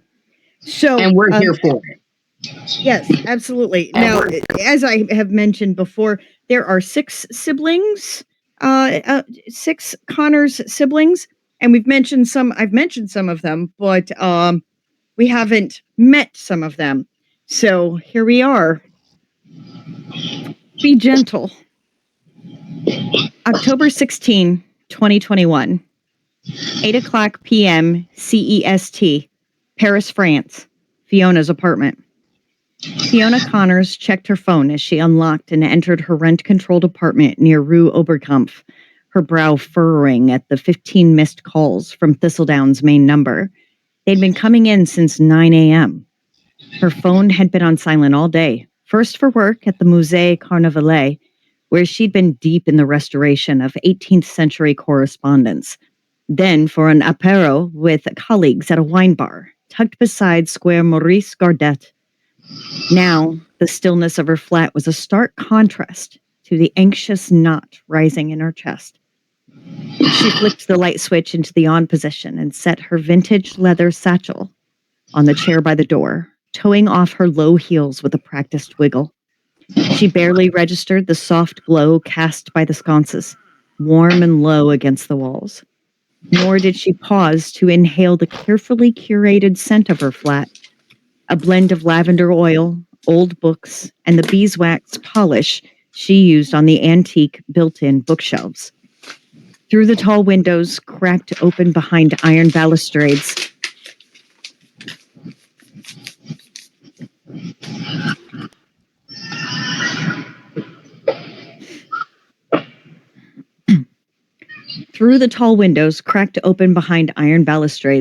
the sounds of the rue drifted in on the last breath of autumn warmth, carrying traces of lavender and rosemary from the balcony pots. Still staring at her phone, she moved to her tiny kitchen, unclipping her pearl drop earrings while glancing over the timestamps. They increased exponentially the longer she went without answering. Fiona shrugged out of her light jacket and laid it absent-mindedly across the back of her window table chair where she ate and drank her breakfast tea each morning. No one had left her a single voicemail. She should call Neve, see if she knew what was going on at home. Home, a word she did not associate with Thistledown much anymore. It can't be something wrong with the children. Neve would have called me herself. She needed tea. She set the phone face down and searched the cabinet for her apothecary jars, dried chamomile and lavender, then measured them by feel into the wire mesh infuser basket and nestled it into the throat of her ceramic bluebird teapot. Her movements were slow, practiced, ritualistic. Detached from reality and the unknown events at Thistledown, she set about making the tea. She filled the electric kettle, waited for the shrill whistle, then poured the boiling water over the leaves into the teapot. The scent of steeping petals rose like a memory she didn't want. She wasn't ready to hear another Connor's voice. She flipped the phone back over, pulling up Neve's contact page, and hesitated. On second thought, first I'll have my tea. She waited a beat, and then a beat more, listening to the cat scrabbling up a tree in the garden outside her balcony. She looked to see Mittens, the neighbor's black and white, scaling the magnolia tree with practiced ease to their balcony, the bell on his collar tinkling lightly. When he disappeared into the window, Fiona startled out of her reverie. She pulled her favorite teacup from its hook and set it on a saucer. She poured herself a cup and watched the steam curl in the chill air. She was loath to yet turn on the heat. She took her phone and tea to the little window table and sat, staring out at the city lights, saddened by the shattered peace she cultivated in Paris. Away from the Connors, she was Fiona, a museum curator surrounded by ancient and wondrous things. At Thistledown, she was the little sister. Still, the call needed to be made. She sipped once more, her fingers gently lifting the cup to her lips, blowing a little across the liquid's surface, creating gentle waves. A single call and the ripples grow. She set the cup down, her thumb again hovering, this time over the call button. One breath. Two. She tapped to call and put it on speaker. On the second ring, her sister picked up. Fiona, where have you been? We've been calling all day. In the background, beeps and whirls of lab machinery hummed. Fiona cradled the warm teacup in both hands and turned toward the window view. Neve, what is happening? Fiona could hear how detached she sounded, almost uncaring. Moira came back, Fee. She's sick, like really bad. You need to come home. A shuffle and a muttered curse from Mick traveled across the ocean through the device. There were no voicemails. So call back. Call your boss and tell them you need to take a leave of absence, that you have a family emergency. Fiona looked at the pale curl of steam rising from her cup. Family. What does that word even mean? Because it is a family emergency, I mean, Fiona murmured. What? Neve huffed. Of course it is. Fiona, what is wrong with you? Come home. Her eyes snapped to the phone, her sister unable to see her, willing her to see that she wasn't a little girl anymore who took big sister orders. Coolly, she replied, I will not be able to fly out until tomorrow morning, 10 a.m. my time at the earliest. Parisians are not early risers. Her eyes flashed, the tapetum lucidum catching the moon as it peeked from behind a slowly moving cloud. So what time would you get here? A crash of glass shattering on the floor sounded behind her voice. Mick, be careful. Fiona took a deep breath. If I can get a direct flight, it would be about... She clicked her tongue, reaching for her phone and pulling up the browser. She navigated to the perpetually open webpage for flights home to Washington. I can book a flight that will arrive there around 11 your time. Have someone waiting for me. She clicked to add the ticket to her cart and then confirm. Her card information already saved. Thank you, Fiona. I need you home and safe. I can't do this without you. Neve's relief still held a note of stress. Fiona felt the strain in her sister's voice, a string pulling on her heart from 5,000 miles away, tearing away her independence. Miss you too, Neve.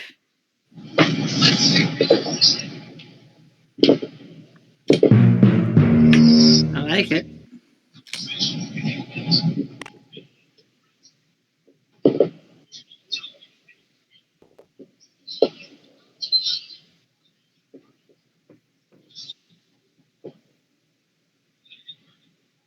And yes, I promise I will never say that I'm not a writer again. Okay, enough. I can hear it in your head. I don't know what you're talking about, Riker.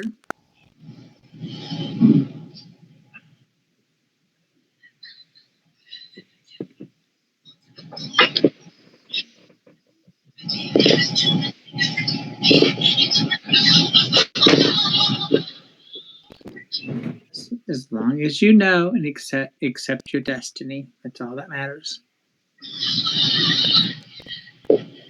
All right. Well, that was our last submission for the evening, which means it's time for the dice. And for those that are just joining us tonight, thank you for being here. Come back next week. We're always a bundle of laughs or scares. It all depends on which freaking day we're going with. But to let you know how this goes, I have dice.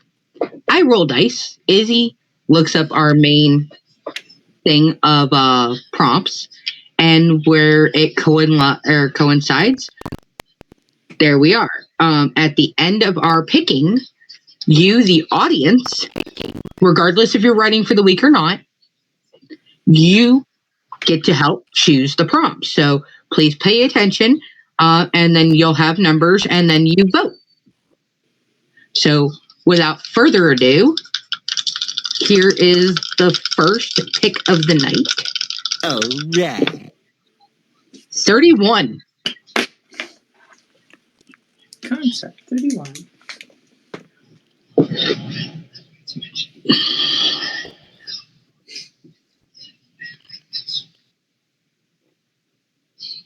Ketchup.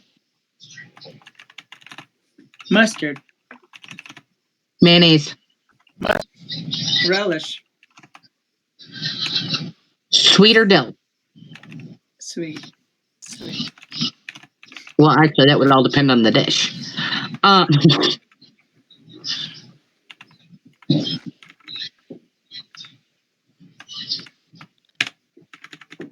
It would help if my fingers were on home row.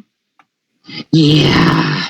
The amount of times I mistyped shit today, and then I'm like, what's wrong with my computer? It's not my computer.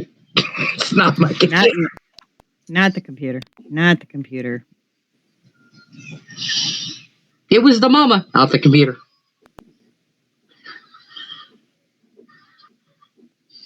It was an ID10T error.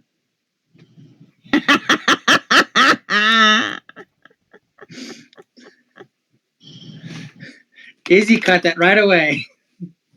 Because I I've just gave you used it. All right. Choice number 1. A character finds a book that was written specifically for them, chronicling their life up until this moment. The next chapter is still blank. Okay.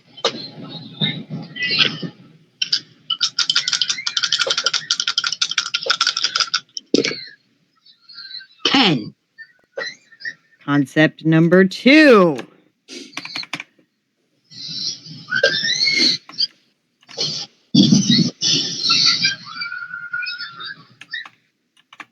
A character wakes up with a new identity, but they still have memories of their old life. How do they navigate this dual existence?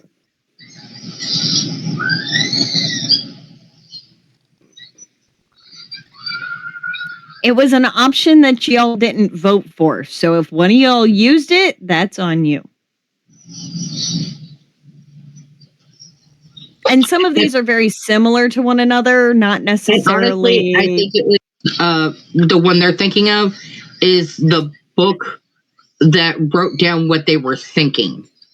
Yeah, that's why I was getting ready to say that some of these are very similar to one another, just slightly subtly different. All right. All right, next, starting first line. 57.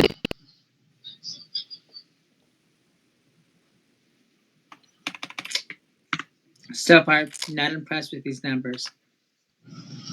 I don't want to bring out the big 100 tonight. I don't have a way to roll it without it going all the way off the desk.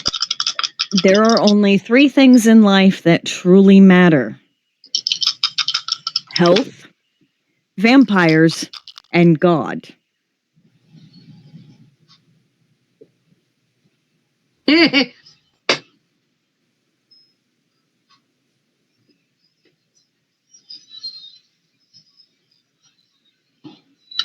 Next number is 74. No, it's not. Roll again. Okay.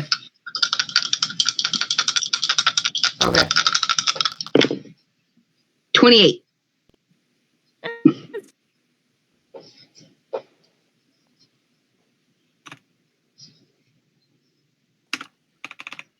Starting first line. I've never seen a more beautiful brandy glass filled with wine. That could go in any of our fucking books right now. All right. And our famous frickin' dialogue. Famous frickin' dialogue prompts. 31. And especially for this evening. Well, that didn't end the way I expected. At least nobody important died. Submitted by our very own Dahlia Mack. Say it again. Well, that didn't end the way I expected. At least nobody important died.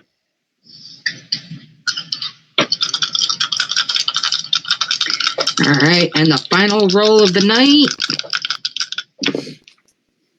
1. Is the loneliest number. Right. Is the loneliest number.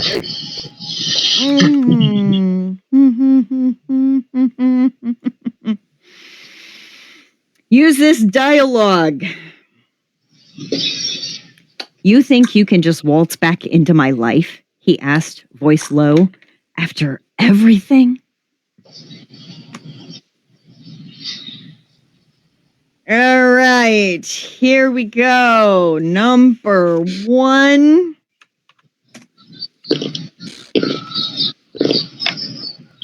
Putting them in the side chat.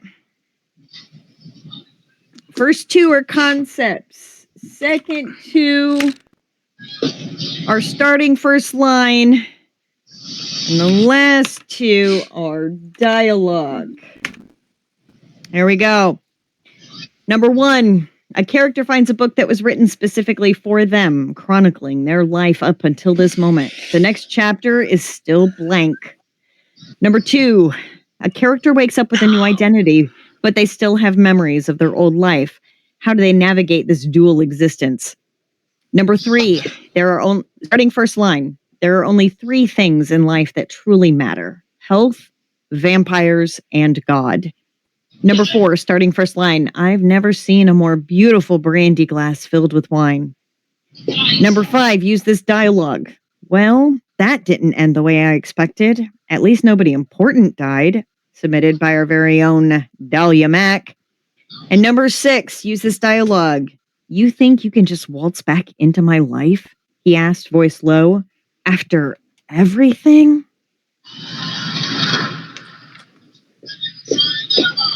All right, looking back over the votes. All right. That was perfect. 2. Survey says. I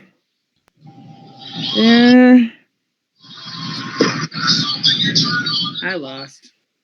5-1. Here's 3. 6 has 2. 5. Nope. 5 has 4. So yeah.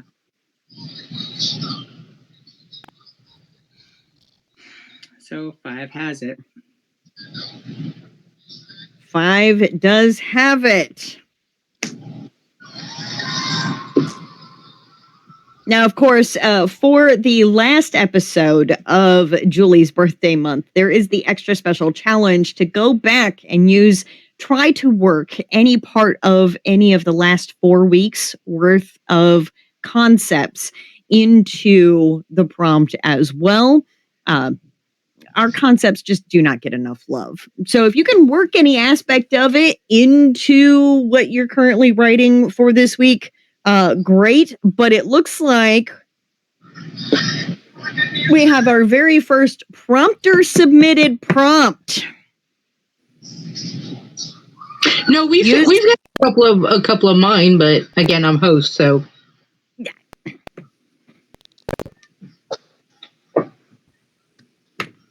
You see where I was going? Yes, our very first prompter. Prompter only. We submit them all the time. We came up with the list, so it's a little bit, no offense to us, because I realize that we are special ed. But it's very special when one of our prompters gets to, feel like they are, part of the process, because let's face facts, they are the whole reason that it took off the way it did. It was Julie's idea. The rest of us all jumped on board.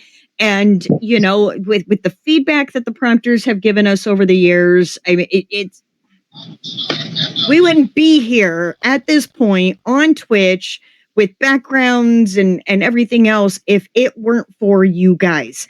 So, of course, as we know, on the profile page, there is a link that takes you to your Beacons page. There's a sign up for the newsletter. We do not spam you. You will get tomorrow afternoon an email with the rules on how to submit the million word challenge update. By the way, we did. Hold that thought for 1 second, for Izzy. No, you can use whatever you want. If you can fit them all together and it makes relatively good sense, no, throw it all together. Throw it all in a blender. See what the hell you come up with. I mean, hell, Stavros and I both submitted ones that didn't even include the prompt. Like, I couldn't get to that point. Like, I have a plan to get the voted on prompt, but it's not this scene, and I'm not there yet. But later on, as I'm writing my book, it's going to go in there. So it's just, constantly challenging you to continue to write. If you can fit the prompt in there, go for it. Please try. If you can fit more than one, gorgeous. Right? But sign up for the newsletter. Again, we will not spam you. You will get the instructions on how to submit the who's it's, the what's it's, the why's it's, the where's it's. You can also join our Discord through that link. And our Discord does have all of the old prompts. So does our Beacons website. And so all the things are out there. Plus, don't forget to share the newsletter. If you sign up for the newsletter and you have reading or writing friends, okay, they don't have to be writers. Maybe they just enjoy reading. Maybe they like watching unhinged people lose their shit on a live stream. But forward the email out. Forward the email out to people that you think are going to enjoy it and love to hang out with us for 2 hours. So that's where we go. And a lot of times you'll see like this lovely creature right here, Crossroads, was completely written on the show. Whichever direction I'm actually it started last October. And then you have the back end of Decoding Shady Pines and all of Kingdom of Shadows, which were written on this program. That's what our goal is. This was completely Julie's goal, was to get out of writer's block, to encourage everybody else around her into writing and to finish the damn thing. 2 Mays ago, I started writing my novel. And I haven't been working on that one, but now I have 42 works in progress. So, eventually one of them will be written. And we have Julie to thank for that, taking this idea and spreading it amongst everybody, because a rising tide lifts all ships, and the whole point is to make sure that our community continues to rise. And yes, Dahlia beat me to the punch. Tonight, of our 7 shared writings, we had a total of 7,960 words. Our goal is to reach 1 million by the time we get to the final episode of the year. Our anniversary. Our anniversary show. And at this point, we have had 138 submissions since the first show of the year, for a total of 266,737 words. We have 733,263 left to go.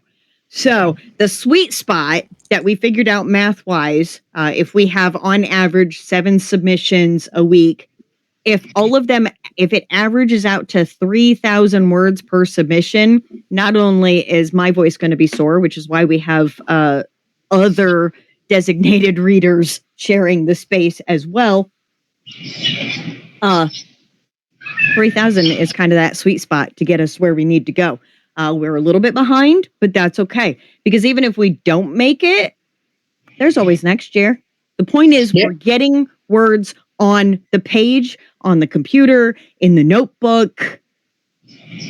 We're getting there. I mean, let's face facts. When I first introduced you all to Finn, it was a single scene that I wrote 10 years ago. All right. And at this point, what I have, 26,867 words. What's my word count? That you have submitted this year? Roughly. 30. Have to. Oh, no. I've been keeping track. 39,444. Of Patrick's words have been read out on live. Now, if you guys really want to start having a little bidding war and friendly competition, we cannot beat Cash. She's got half of it done herself. So here's the thing. Our top 5, okay? Our top 5. In 5th place is me. I jumped up onto the leaderboard again. 22,538 words. Next is Stavros with 34.7. Shar, 37.7. Patrick at 39.4. And up at the top is one Ms. Kesh Butler with 69.5. Y'all, friendly competition here. One of us has got to come for her. She's a good 30,000 ahead of Patrick. Okay. So now I'm going to play my trump card. What do you guys think of this anonymous? Oh, the anonymous? It's got some work to do, but it's a compelling on the run. It kind of reminds me of A Whisper of Fear with the running, but it's a lot more like she's got a different. It's a different feel to it. She's hiding in plain sight, whereas Maggie is trying to disappear. Really, Cash, eat my dust? She's using a prompt in her little saying to us all. Really? Well, guess what? I should have bought the red one.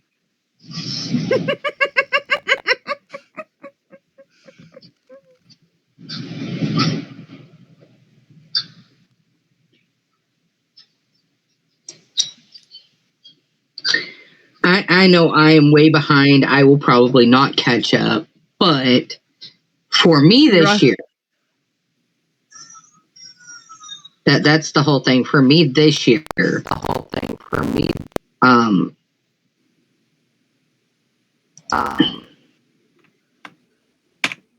where is it? My word count. What you've written compared to what has been put out on the show is vastly different. That a lot of people don't know is I've written 65,414 words this year. But only 18,000 of those have been produced onto the show. Yep.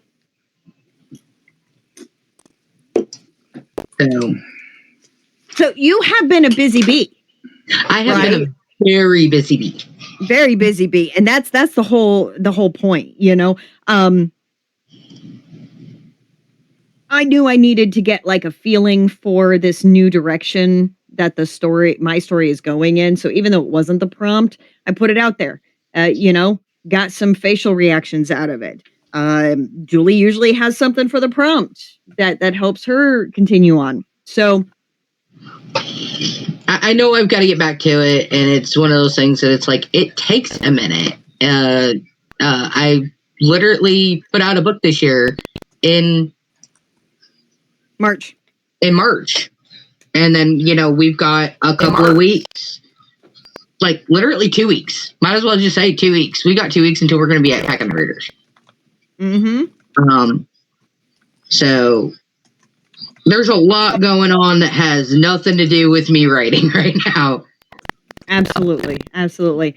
And that does kind of bring us, speaking of that. So next week is May 31st, right? Yes. We're going to put out that prompt, and that one will be due June 7th. When you guys pick June 7th, okay, please understand June 14th, we will not be going live here. Okay, we may do a little bit of a live from the ball or something on TikTok, but we will not be doing the Promptcast here. That means the prompt you get June 7th, you have 2 whole weeks to work on it to your heart's content, add, play with it, do what you want to do with it. But inevitably, that means you guys are going to give us some chonkers. Okay? Right. Which means, depending on how many submissions we get, and how long the submissions are. Right. It will probably be split right in the half. So if you want to be in the Saturday night group, get them in early. If you want to be in the Sunday night group, which we will be doing an hour earlier, because Izzy's got to work the next morning at a bank. So yeah, I need my beauty sleep. This ugly mug does not happen all on its own. So we will go an hour early that Sunday, right? So June 21st and June 22nd, back-to-back nights, split in half, because you all will have 2 weeks to come up with your submissions. So those had better be good picks you do on June 7th. We'll talk about it again next week. And it will be also in the newsletter. Well, I will have everything hammered out. You'll get it in the newsletter, but also we might do a Friday night before the 7th, so it'll also be reminded in then.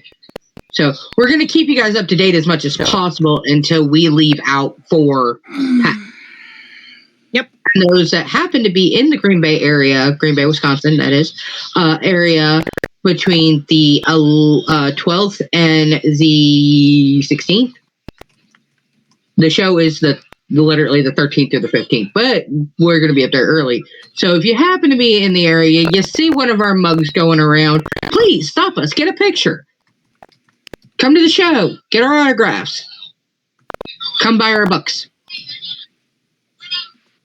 Yes. I won't have any books, but these two will.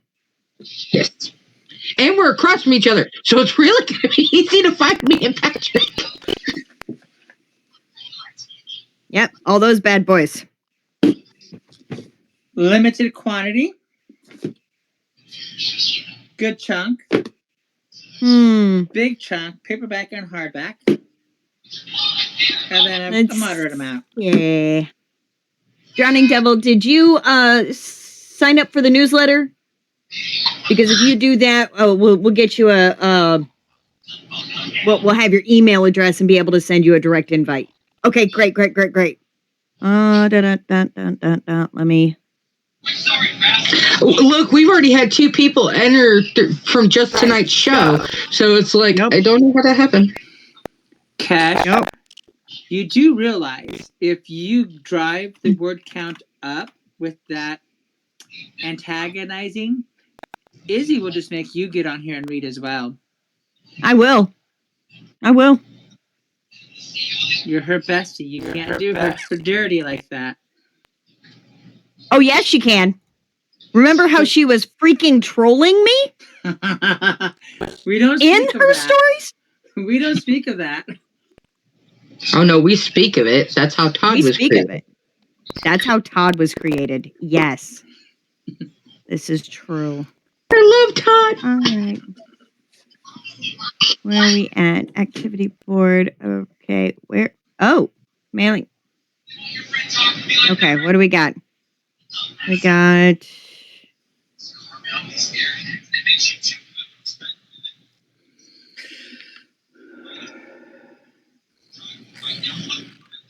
Okay. How do I find that? I don't know. I think if they do a whisper. Here, let me try something real quick. Well, I should be able to find who we. I used to be able to find it.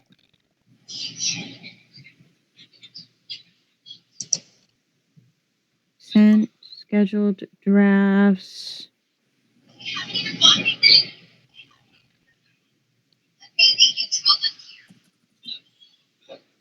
Audience. That's what I was looking for. All right.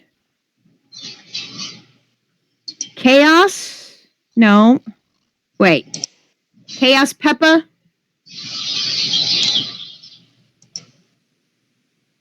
Nope, that's not okay. It must not be popping you up.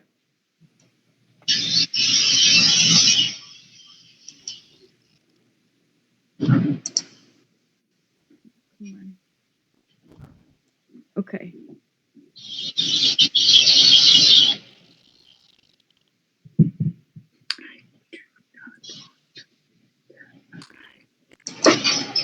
No, it's not showing that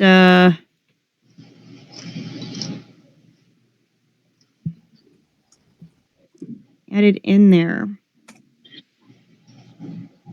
All right, how about this? Okay. You see our thing down there at the bottom? The Hold My Pen Promptcast? That's also the email address at gmail.com, but make sure that there's no spaces between the words. So hold my pen promptcast at gmail.com, all one word, no spaces, and hit us up with your Discord name, and we'll have your email address. So that way we can get you added. I don't know what's going on. It's being stupid. Pepper? Well, no, we've got a name in here that I don't recognize that has been on the mailing list since February. I don't know. That's interesting. Yeah. Oh, wait. Sorry. I know who that is. Never mind. Checker Bacon.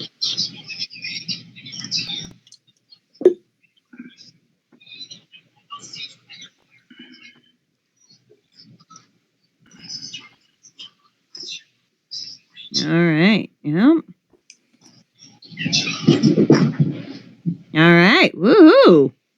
Y'all are gorgeous. Welcome in. Welcome in. Special welcome to Zazarin, Yu, and Blub to the Discord.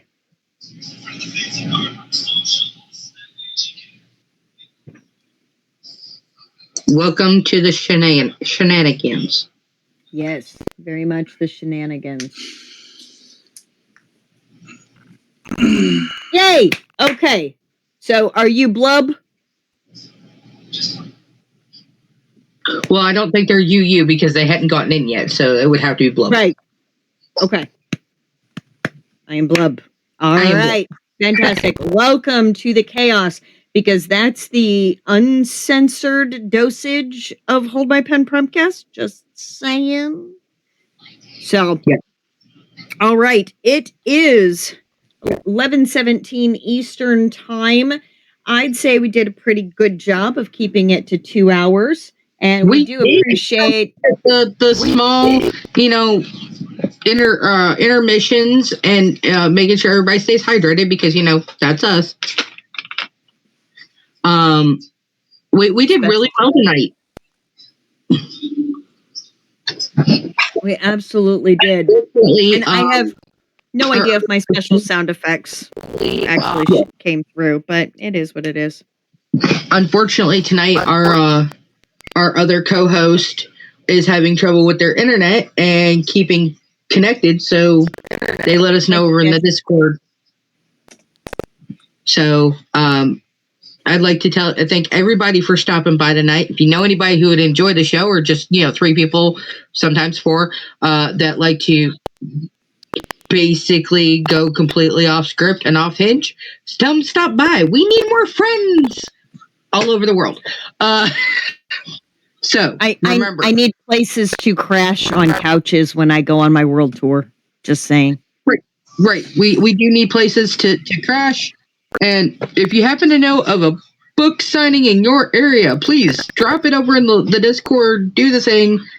But remember, always be brave, be bold, but always stay humble. And we will see you again next week, right here, same bat time, same bat channel.